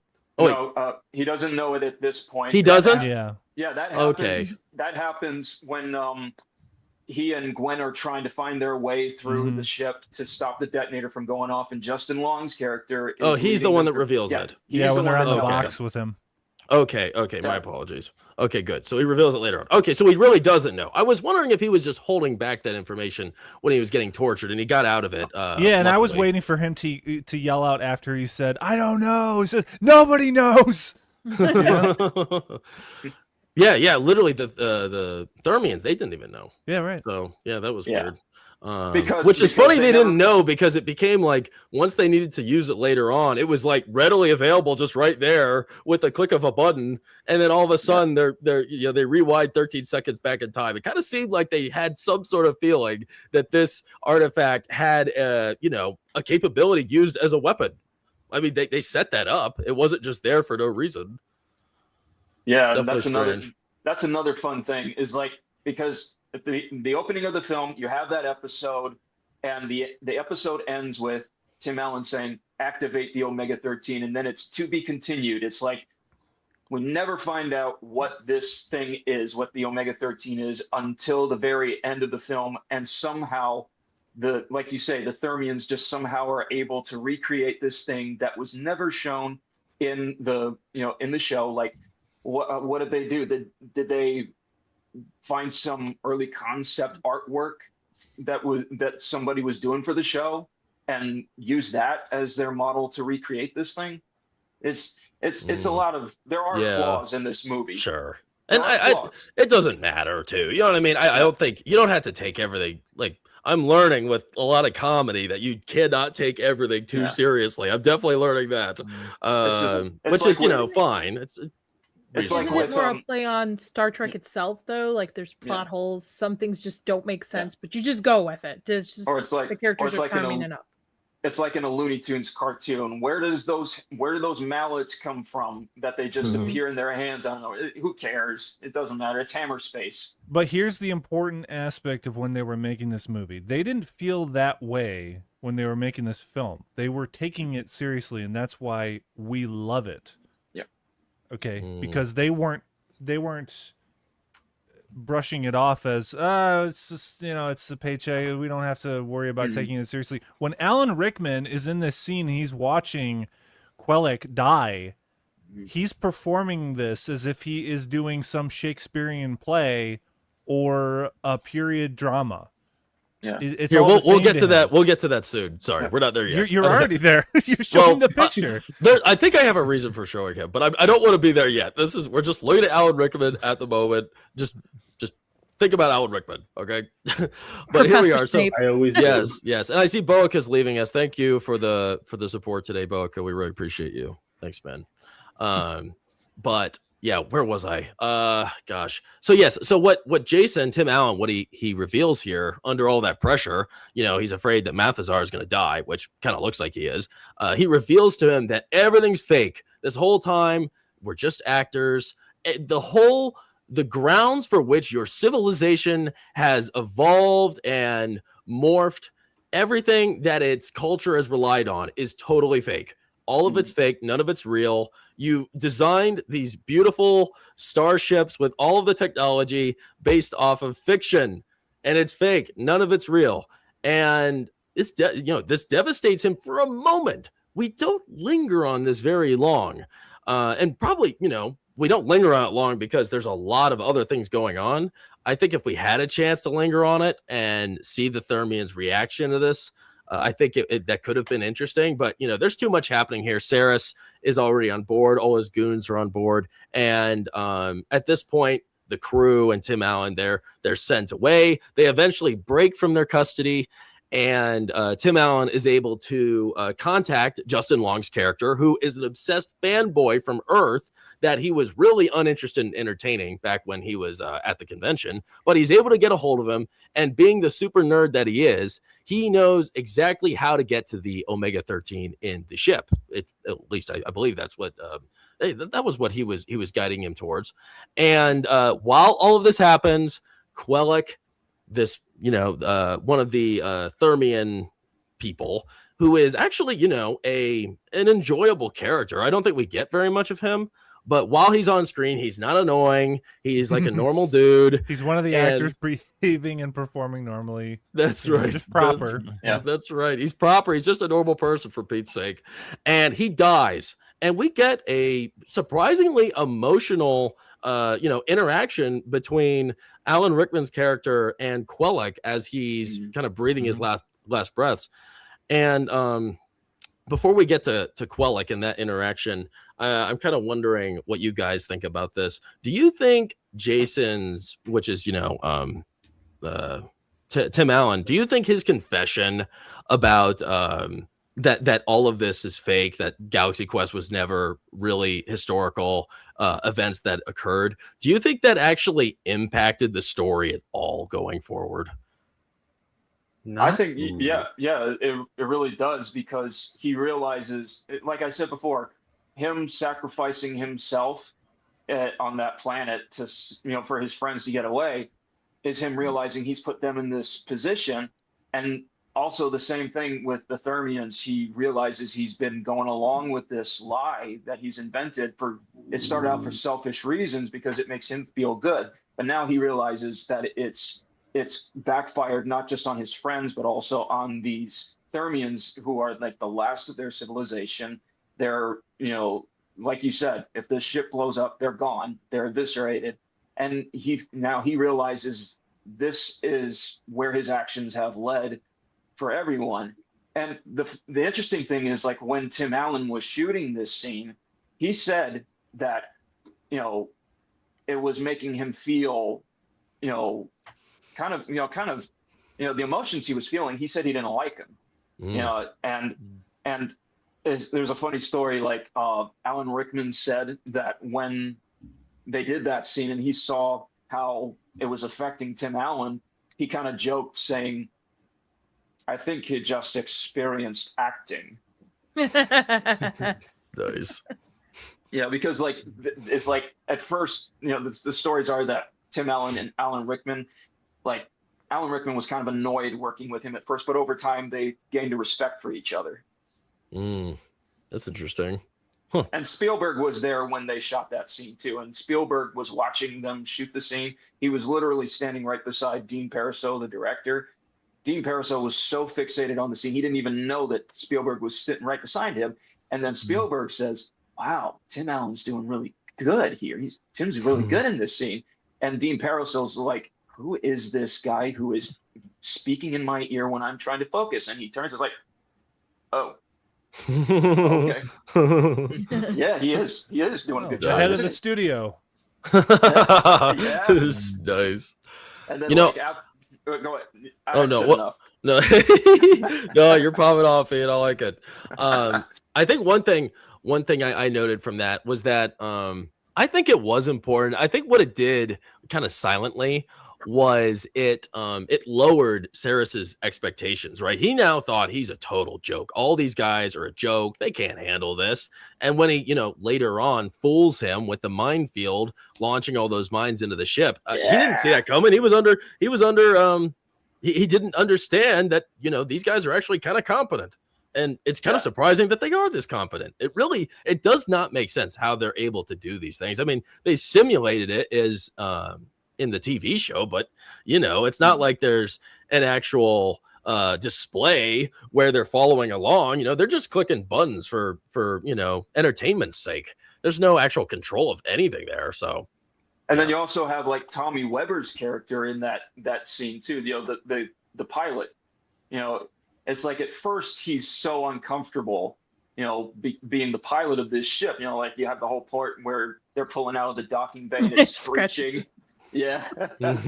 And then of course they go through the minefield, and he's like, I'm not a pilot, I can't do this. But then towards the end, when they have to go off and stop the detonator from going off, and Jason gives them all different directions, and he's like, Jason, what about me? What do I do? He says, you're going to practice driving. He's like, what? Really? This is what I got to do? Practice drive? And but then you see him there kind of following the motions of himself when he's a kid, when he was Corbin Blue, and then he's piloting the ship, and now he feels a little bit more confident. And then Jason gets this idea, Tommy, let's go through the minefield. Can you get close to them? And he's like, close? You want me to get close to those bombs? You see what happened last time? But then he gets this look of realization. Now he knows what he's thinking. He's like, I could try. And then they do it. And it's like they slingshot the mines right into Saris's ship. It's so cool. Well, I think it's funny how we're now talking about that. That's the one character I don't think we've referenced a single time in this nearly 2 hours conversation. We haven't talked to that poor guy at all. We need to get all of them, especially Tom. See, I've always kind of there's parts of the movie where he's always yelling, almost high pitched squeals and everything. Then he's screaming, and it is kind of annoying. But it's like he's still got so much. You see that? What am I thinking? Man, I don't know what I was thinking. You've had a lot of thoughts. No, you're good. You're good. But it's like. I don't think he adds very much. I don't think he has added very much leading up to this point. He's probably the most disposable character of the whole crew. Yeah, but of course, just being kind of harsh. No, you kind of do have a point there. I mean, he doesn't really do much. I don't even think I have a picture of him. I don't have a picture of him. He's nowhere here. Oh wait, is he here? No, he's not in this picture. Oh my gosh, he's not in this one. He's not in that one. Do you have one of Sam Rockwell? I don't even think. No, I don't have Sam Rockwell either. You're right. Yeah. Right, so you could say the same thing about him. Okay. As well. Yeah. Both. But both here's are. the thing. Yeah. So the focus is that he's the pilot, and anything that has to do with him, he's just doing pilot stuff. Yeah. That's it. Basically, and also, they wanted to make the cast a little bit more diverse at that time. So they have a black character for the black audience. And that's great. And then a Jewish character pretending to be Chinese. There's my Middle Eastern representation.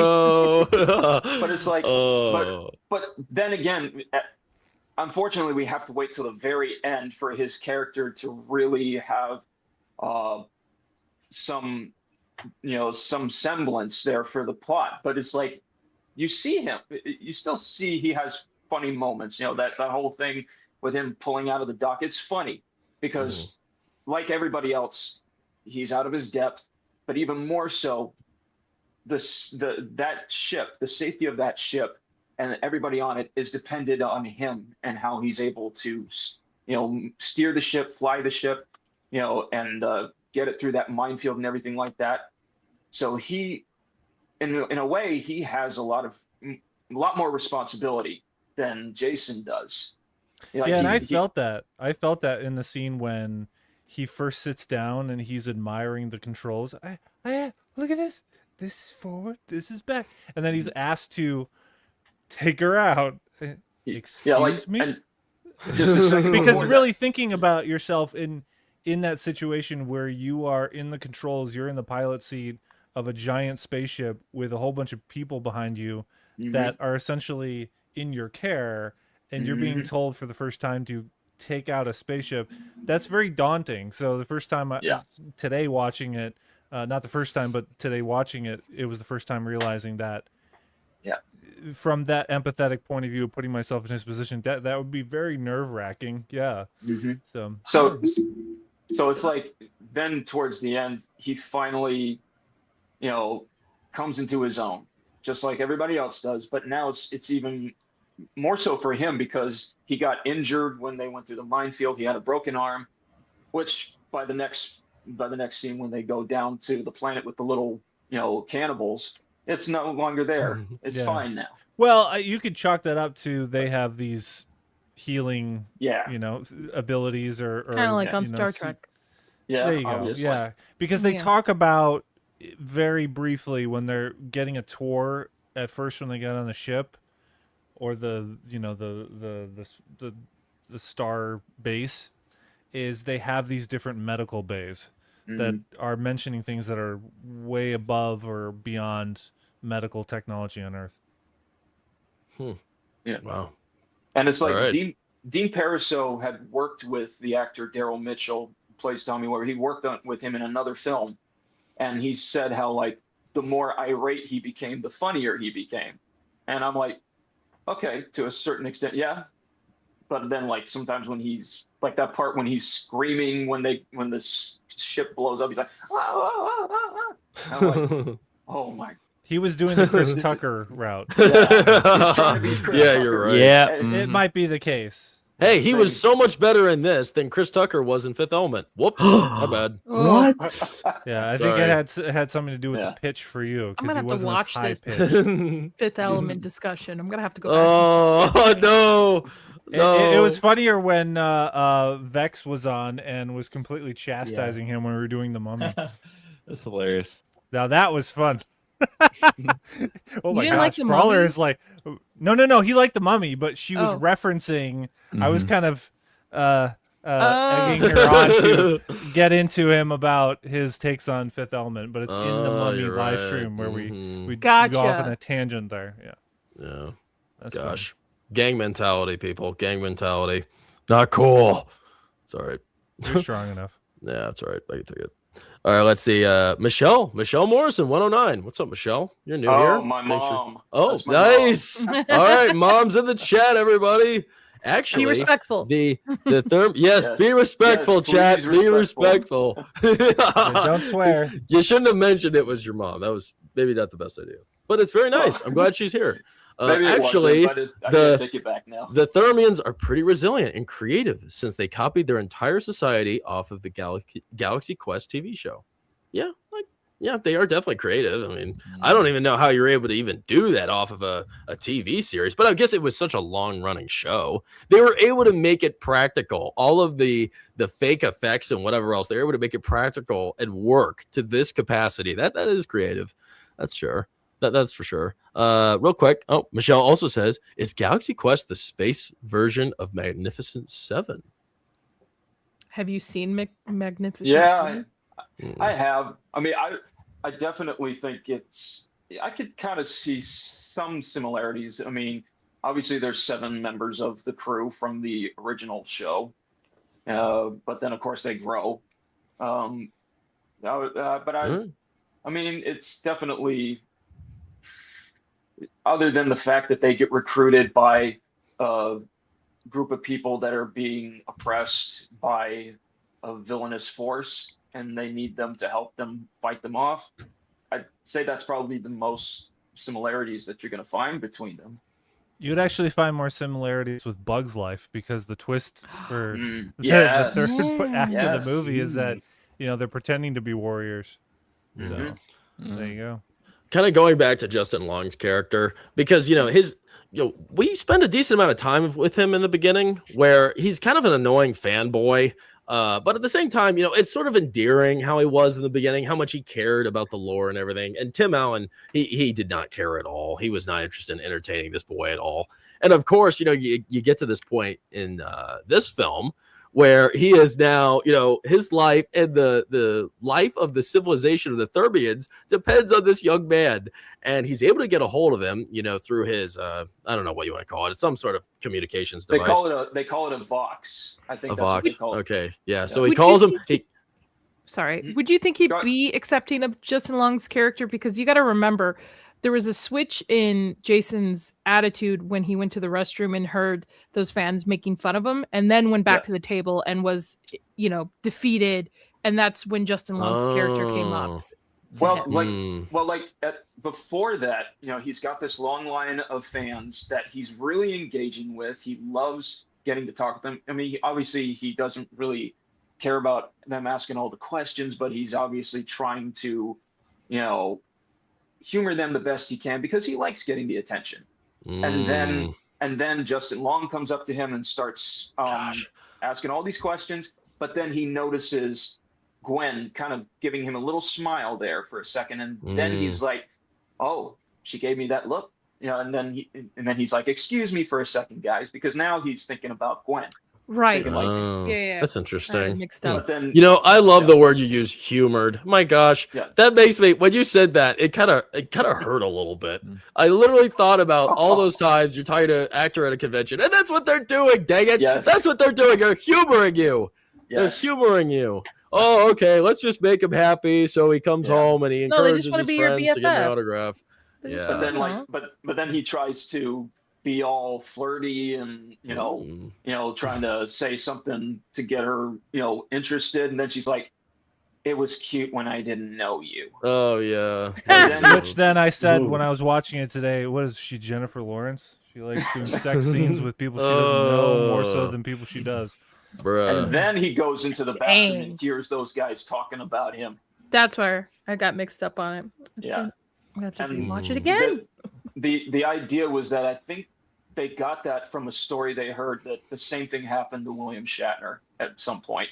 He was at a convention and he overheard some guys talking trash about him, saying similar things. So they decided they wanted to use that for his character. And then he goes back and he's completely depressed and frustrated. And then he blows up in Justin Long's face. One adjustment I would have for this part of the movie is that in order for it to affect Jason a little bit more significantly to his career, and I might be wrong, is if he had heard like top creative executives like at a studio, maybe in a meeting or at some like private room in the convention center as he was passing by to go to the bathroom, and he saw that they were having this private meeting and them talking about how he's washed up, he's not going to get another gig beyond this, yada yada, and that's what pisses him off, not just these random schmucks in the bathroom. Yeah, you definitely got a point there, Kyle. I mean, I don't like it. I like the random smucks because I feel the fans would hit him more so than just some executive. I knew it. that would be a pushback about that. That's why I said Yeah. I might be wrong, because it would make sense with what you're saying, Nadia, in that he puts so much stock in what the fans think of him that for him to hear that from potential fans. James Gunn. Don't mention his name in this panel. It's He is not welcome here. Yeah, The it's other kind of thing is, like garlic to a vampire, or Yes. holy water to. Yeah. The other baller. thing is like these guys are obviously not Galaxy Quest fans. They're not. Yeah. They're not. They're just there because they want to see the Galaxy Quest dancer girls and stuff like that. Oh, That's- you're right. But That's a good they're point. Gwen. they're maybe there too. But they're just making fun of the fans altogether, and then they start trashing Jason and the rest of the crew. So he's probably thinking like, well, if a bunch of normies who are not fans of this thing, don't like me, don't like what we're doing here, and have written me off as like a old out of date actor that can't get a real job anymore other than signing autographs, then more than likely even executives are saying the same thing. So that thought probably even crossed his mind in that way, because he's thinking like, this fan base is just really a small group of people when it all comes down to it, a small portion of society that still likes this show. Listen, I saw his house. Those royalty checks are still paying something. He can go cry into those. Okay? Yeah, and just for him, because Have you been to his Alexander, he's living in a small apartment with apparently, if I'm not wrong, you hear sirens in the background. Yeah, so there's a visual representation with no dialogue conveyed that there are clear pay discrepancies that happened with this show. So there's a little comedy in there as well. It's just, it's all subtle, and that's the best kind of comedy. True. So the reason why I brought up Justin Long's character is because You see yourself? at first, because I'm him, because I'm literally him, guys. We're all him. I'm always Justin Long in every title. No, I'm not. I promise. Hopefully not in Barbarian. That's not good. That's not me. Tusk. That's not me. No, you definitely don't want to be him in Barbarian. That's for sure. He's always a douche. At least in new stuff. He wasn't a always douche dying in in horror Jeepers movies. Creepers. He wasn't a douche. He was great. He was great in Jeepers Creepers. I loved him in that. But the reason why I brought him up was at first he was kind of like a bit annoying, but at the end he goes on to save, everybody. Mhm. And very important character. So I'm kind of wondering, do you think this movie was trying to paint super fans in a better light? Do you think this movie was trying to prop up that crop of people? Because I think so many times, they're looked down upon, especially like people that are super into sci-fi. I feel like there's kind of a stigma about them. And this was sort of like this was kind of a redeemable character, somebody who is super into it, but he's useful and he does great things. I think they're just trying to include fans. That's, in my opinion, I think that's their nod to include fans into it. My favorite part of it is he explained to his mom, asked him where he's going, and he gives this long-winded explanation. She's like, okay, just be back in time for dinner or something. Yeah. Susan from Seinfeld. My bad. But yeah, we're going to use these fireworks for visual confirmation. Yep. Okay, it's just be back by dinner. I definitely think it is, to a certain extent, a way to sort of show that group of people in a different light than how they've been portrayed at that point. A little bit more favorable. Yeah, they are a little, they are weird. They are a little annoying sometimes, but it's their passion. That's what it is. And you get to see their passion be used at this point in the story, because the point is, like, it starts off making fun of them at the beginning of the film. It paints them in the stereotypical way that we've seen nerds portrayed at that point. But then as the film progresses, you find out everything that they've studied about this show. They're the ones that know it better than the actors, than the writers, who came up with it. They've studied the ins and outs. They literally have early 3D walkthroughs of the show, and the ship on their computers, and they all get together to help out. It's basically an early version of what we're doing right now, having a live stream. They literally have that where he gets on his computer, and even one character says, "No time for pleasantries, Kyle." And there's a box of literally this situation. And that guy who plays his friend, that's Donatello from the Michael Bay Ninja Turtles that nobody likes. Yeah, that's a weird connection. Nice. Hey, now he's doing Skibbity Toilet. That sound good? I don't even know what you just said. Listen, man, Minecraft made $1 billion, so who knows what we can do with that? If it's Michael Bay with Skibbity Toilet. Yeah, I like that. Kyle doesn't even know. That's good. Okay, let's move on. Let's move on to this scene. Of course, we were talking about it a little bit earlier. Now, here's the reason. We didn't spend very much time at all with Quellic's character, but obviously he was. I would say he definitely was obsessed with Alan Rickman's historical appearance. And, this was a standout moment. I think this is the only moment where we reflect on any character that dies the whole movie. And it's kind of a strange scene. It stands alone. There's nothing else really like it. And it's probably the most serious, endearing scene in the entire movie. So what for me, it hit me and it worked for me. If it did that to you, what about this scene made it hit? Just seeing the emotions from this guy. Yeah. Alan Rickman's character accepting, who he is to this person. And how much, because in the beginning, he doesn't like to be this character. He really doesn't even want to say the catchphrase anymore either. So we're going to say that stupid line one more time. Yeah. So it's his acceptance of what he stands for and means for his fans, but particularly for this character as well. Yeah. And in the documentary, they describe it as him giving this fan a gift on his dying bed. It's kind of like the stories we've heard about how, some actors are actually decent enough to go to the hospitals and visit those kids, like Johnny Depp did as Jack Sparrow.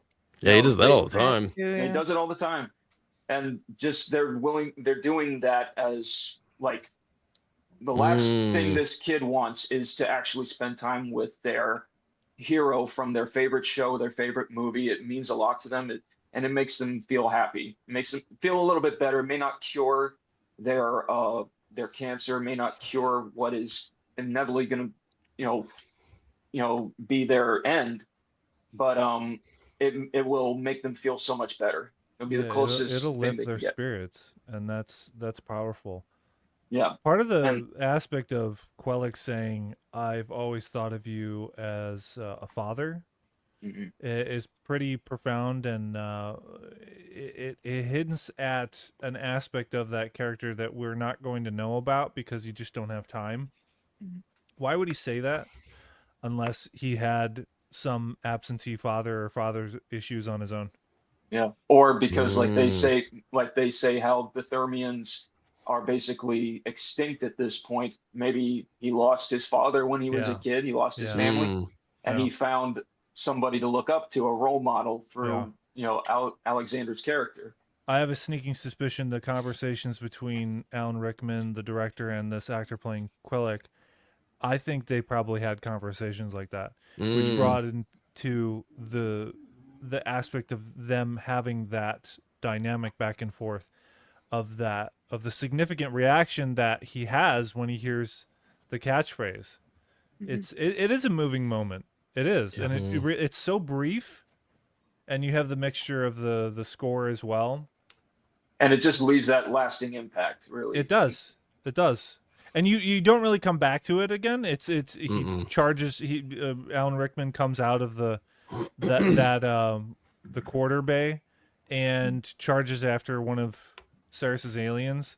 The guy who shot him. Yeah, the guy who shot him, and then it's kind of, you just move on from there. You don't even see any result of him. What happened to that confrontation? You don't see it. It was a good shock too. It came out of nowhere. Yeah. When Quellic got shot. If it was made today, we would have got the character's entire backstory. They would have done complete on the nose dialogue.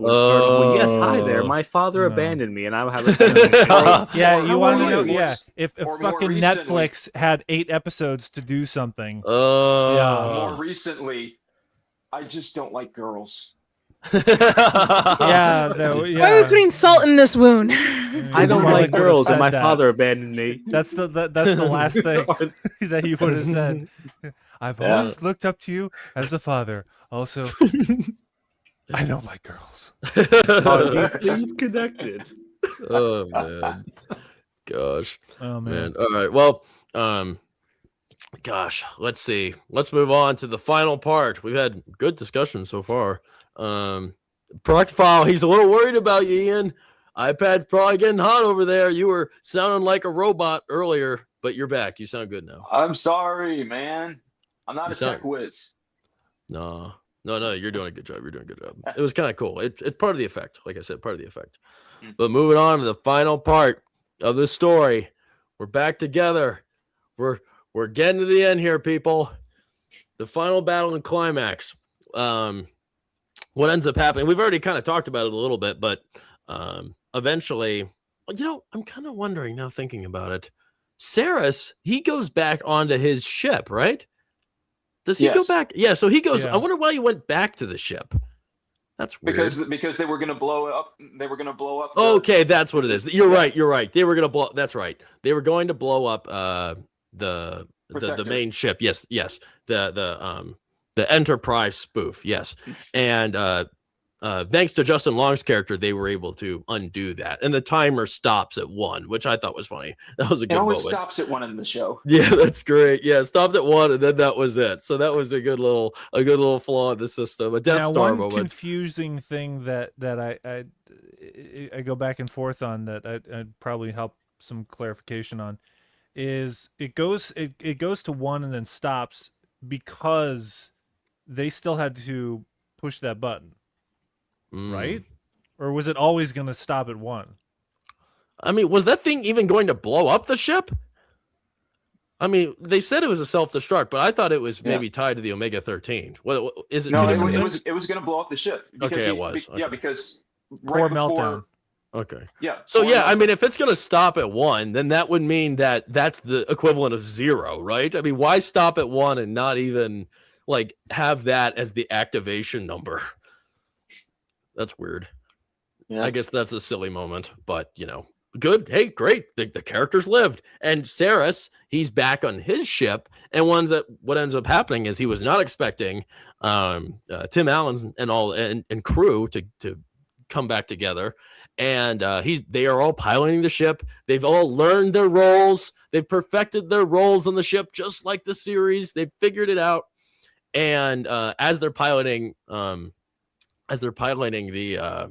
ship, they're coming towards Saris's ship, and they're dragging mines. But like we talked about earlier, Saris, he does not consider them a threat anymore. It's a bunch of actors. What are they doing? So he's not taking them too seriously, but he is sweating a little bit. He's sweating, and you can tell he's sweating. He's leaking a little bit. He's always sweating. Well, he was sweating, especially in this moment. And he's just kind of discounting them. They get really close. Ship is coming to ship, nose to nose. And then Tim Allen and crew, they take the plane, they fly it straight up in the air, and all the mines dragging behind them vault right into the ship, destroying Saris's ship. Except one thing, he's not dead. He narrowly escapes. And everything's hunky-dory, though. Everyone's happy. The whole Saris ship is gone. Pretty great, threat eliminated. But somebody in the background mentions that they thought they saw something on a scanner that said there was still like an energy signature or something like that. Yeah. So, but they kind of discounted, like, it's all good. Don't worry about it. And their friend, they're all celebrating in the main hangar and the control center. And their good friend Fred shows up. Hey, Fred, we love Fred, right? Mm-hmm. And he kills pretty much the entire crew. He's firing off and everybody. It's like, whoa, what's wrong with Fred? And it turns out Fred is Saris. I guess he has some sort of, cloaking technology. He has one of those appearance generators that the Thermians have. Okay, I get that now. That makes sense. That's good to know. I was wondering about that. I thought this was like something totally new we were seeing, but that makes sense. But everybody's dying off here. I mean, everybody's getting shot. Tim Allen, he's screwed up.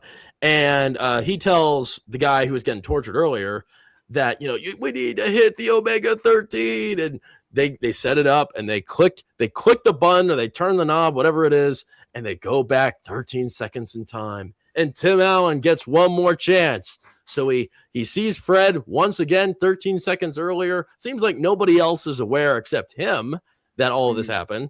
He goes over there. He starts beating the crap out of him. And while all this is going on, the ship crashes into the convention we were at earlier in the movie, and everybody's happy. Everyone at the convention, wow, what an appearance! Somehow none of them died, I guess. Yeah. And Saris is not dead. He's not dead at this point, and they're kind of celebrating. They're all happy. The crew is like, wow, they're really screwed up after this whole ensemble. They kind of stumble outside of the ship. And they have one last chance. They take on Saris. They finally use the blaster. It's the phaser, right? They use the weapon, and they kill him one shot. I'm like, man, that would have been nice if you used that way more times earlier. I had no idea that it was so potent. My gosh.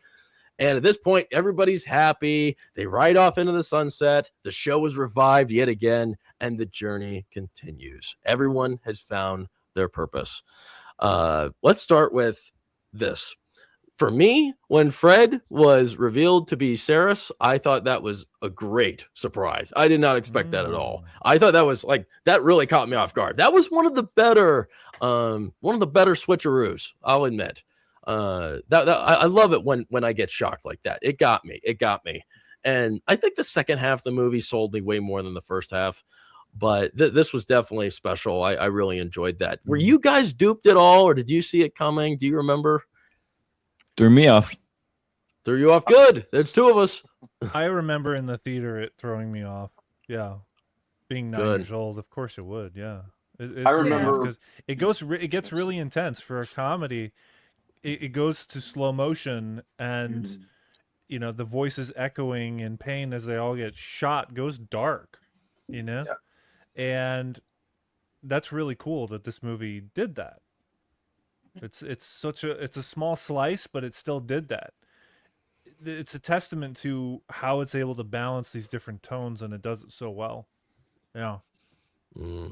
Yeah, I remember when scene happened and he appeared, I remember thinking, oh, okay. But then I noticed the look on his face. I thought, why is his expression a little bit different? It looks like a little bit sinister. sober. He was just Yeah. with the squid girl though, so I mean Yeah. anything could happen.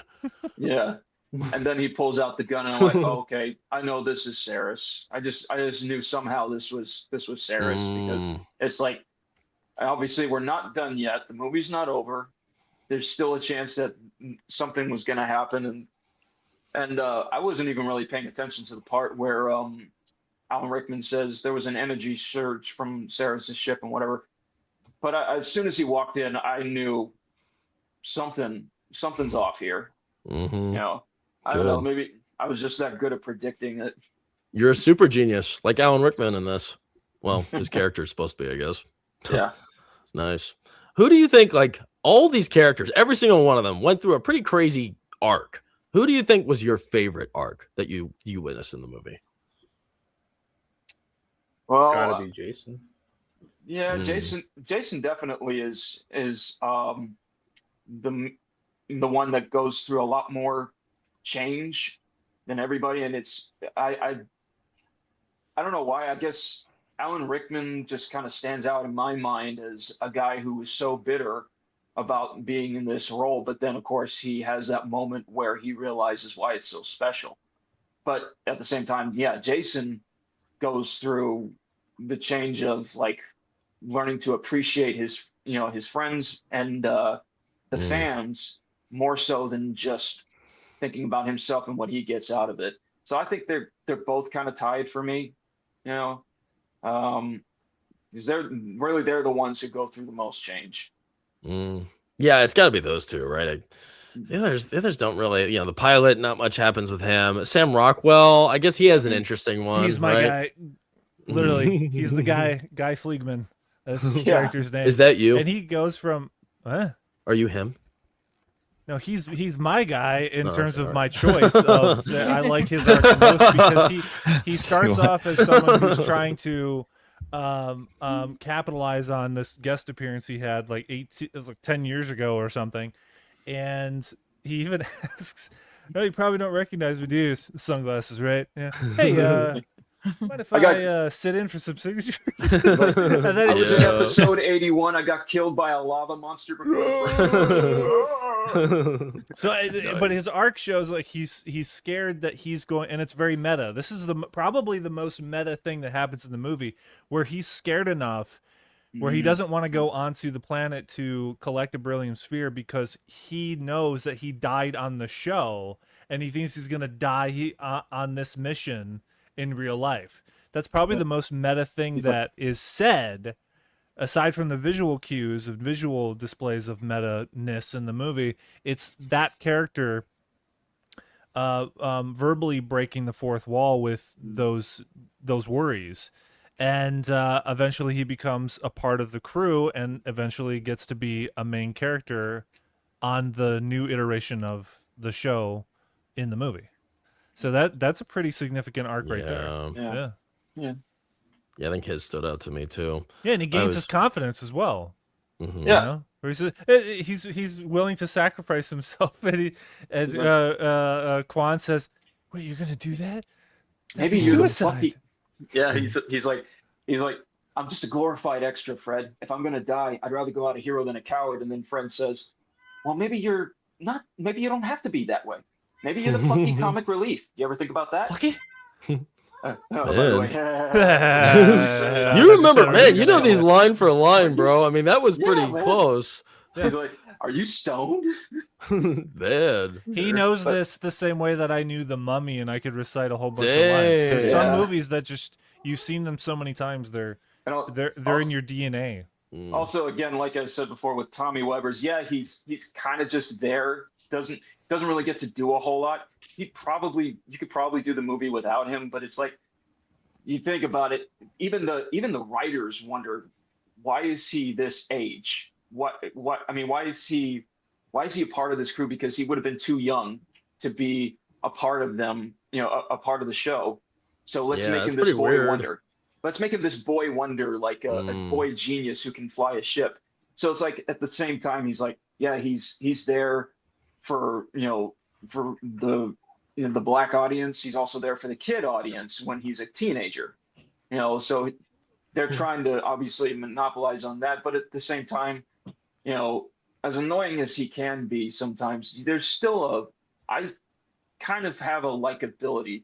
I mean, I kind of think he has some likability to him that sort of grows, at least towards the end of the film, when he becomes more confident as a pilot.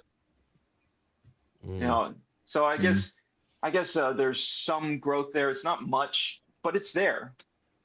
Yeah, you're putting a lot of respect on his name. That's good. Yeah. That's I mean, good. That's good. I like all the characters. I think they all contribute in their own ways.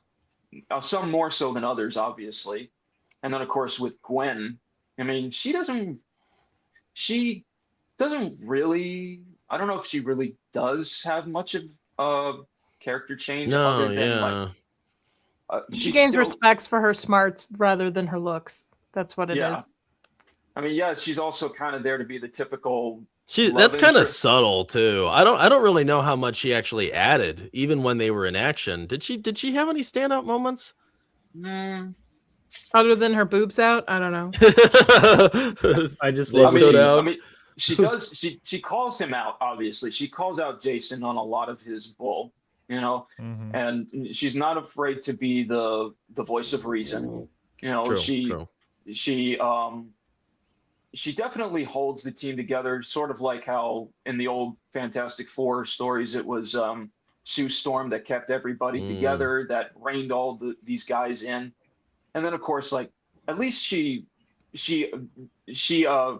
basically takes ownership of this dumb role that they put her in. She doesn't shy away from being the blonde bombshell whose job is just to recite the computer.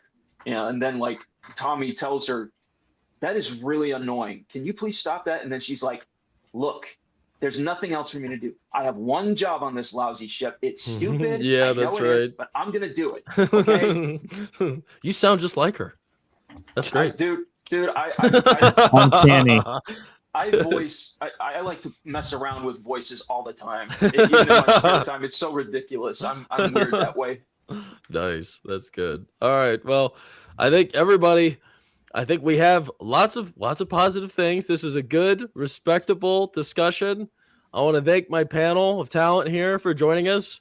Luke, Kyle, Ian for his first appearance, World War Joe and Nadia for joining and spending some time with me today. It was a lot of fun talking to y'all. Hey, dude, before we go, there's got to be a mention with David Newman, not Thomas Newman, even though he's an equally great. Newman. The composer? The composer, David Yes. Newman. All right. Final say, Kyle. Send us home. He is an underrated classic composer who did a lot of amazing, memorable themes and scores. He did Mighty Ducks. He did he did the Serenity movie, the Firefly Serenity movie, right? Firefly. Yeah. He did Operation Dumbo Drop, which is a classic to me growing up. The Phantom. He did the theme to the Phantom. Ooh, You're talking my language. Okay. Yeah. So he's in the 90s. He was cooking. He was cooking some great stuff. Yeah. As the All kid right. I want to give a shout out to him. So respect to him. All right, but I think most people here recommend the movie.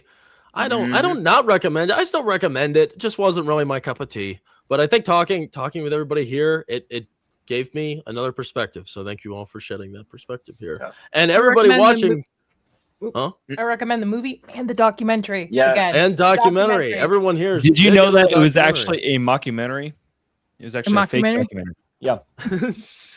Fun Nice. fact. Yeah, there was. Yeah. Luke I'm is the not book joking. of all knowledge. Yeah. Nice, but great. Yeah, please everybody make sure to check out the channels here. Check everybody out. Descriptions in the links in the description below. Jeez, it's late. Links in the description below. Everybody, please give them all a sub and support them and check out their channels. You might find your next favorite YouTube channel. But if you liked what we had to say today, please give me a thumbs up here. Box Office Brawler sub here. Really appreciate your support. Next Tuesday, Kyle and I and Luke, and probably Ty. Hopefully we can figure out his situation. You can hear everything in the room, for Pete's sake. Yeah. We're going to be talking about my favorite film of all time. Number Signs. 1, the best film of all time. Signs. M. Night Shyamalan, Signs. All time. I love What Signs. the hell It is reaction my is that, favorite. Matt? It is my favorite. Nads is not going to be there because we are not poo-pooing on Signs. We're not Hold doing on, it. What is that? We're not doing it. Signs is not a bad movie. It terrified me. I have a Good. thing with aliens, but Good. I just, as your number 1 movie, It's my favorite of all time, and you'll all Okay. learn why next week. Everyone Okay. says I'm a naysayer and I hate. I love this one, so it's gonna be positive. It's gonna be fun. Please be sure to check us out next Tuesday, 10 p.m. Eastern time. But until then, give him the Duke, give him the dog. We'll see you next week.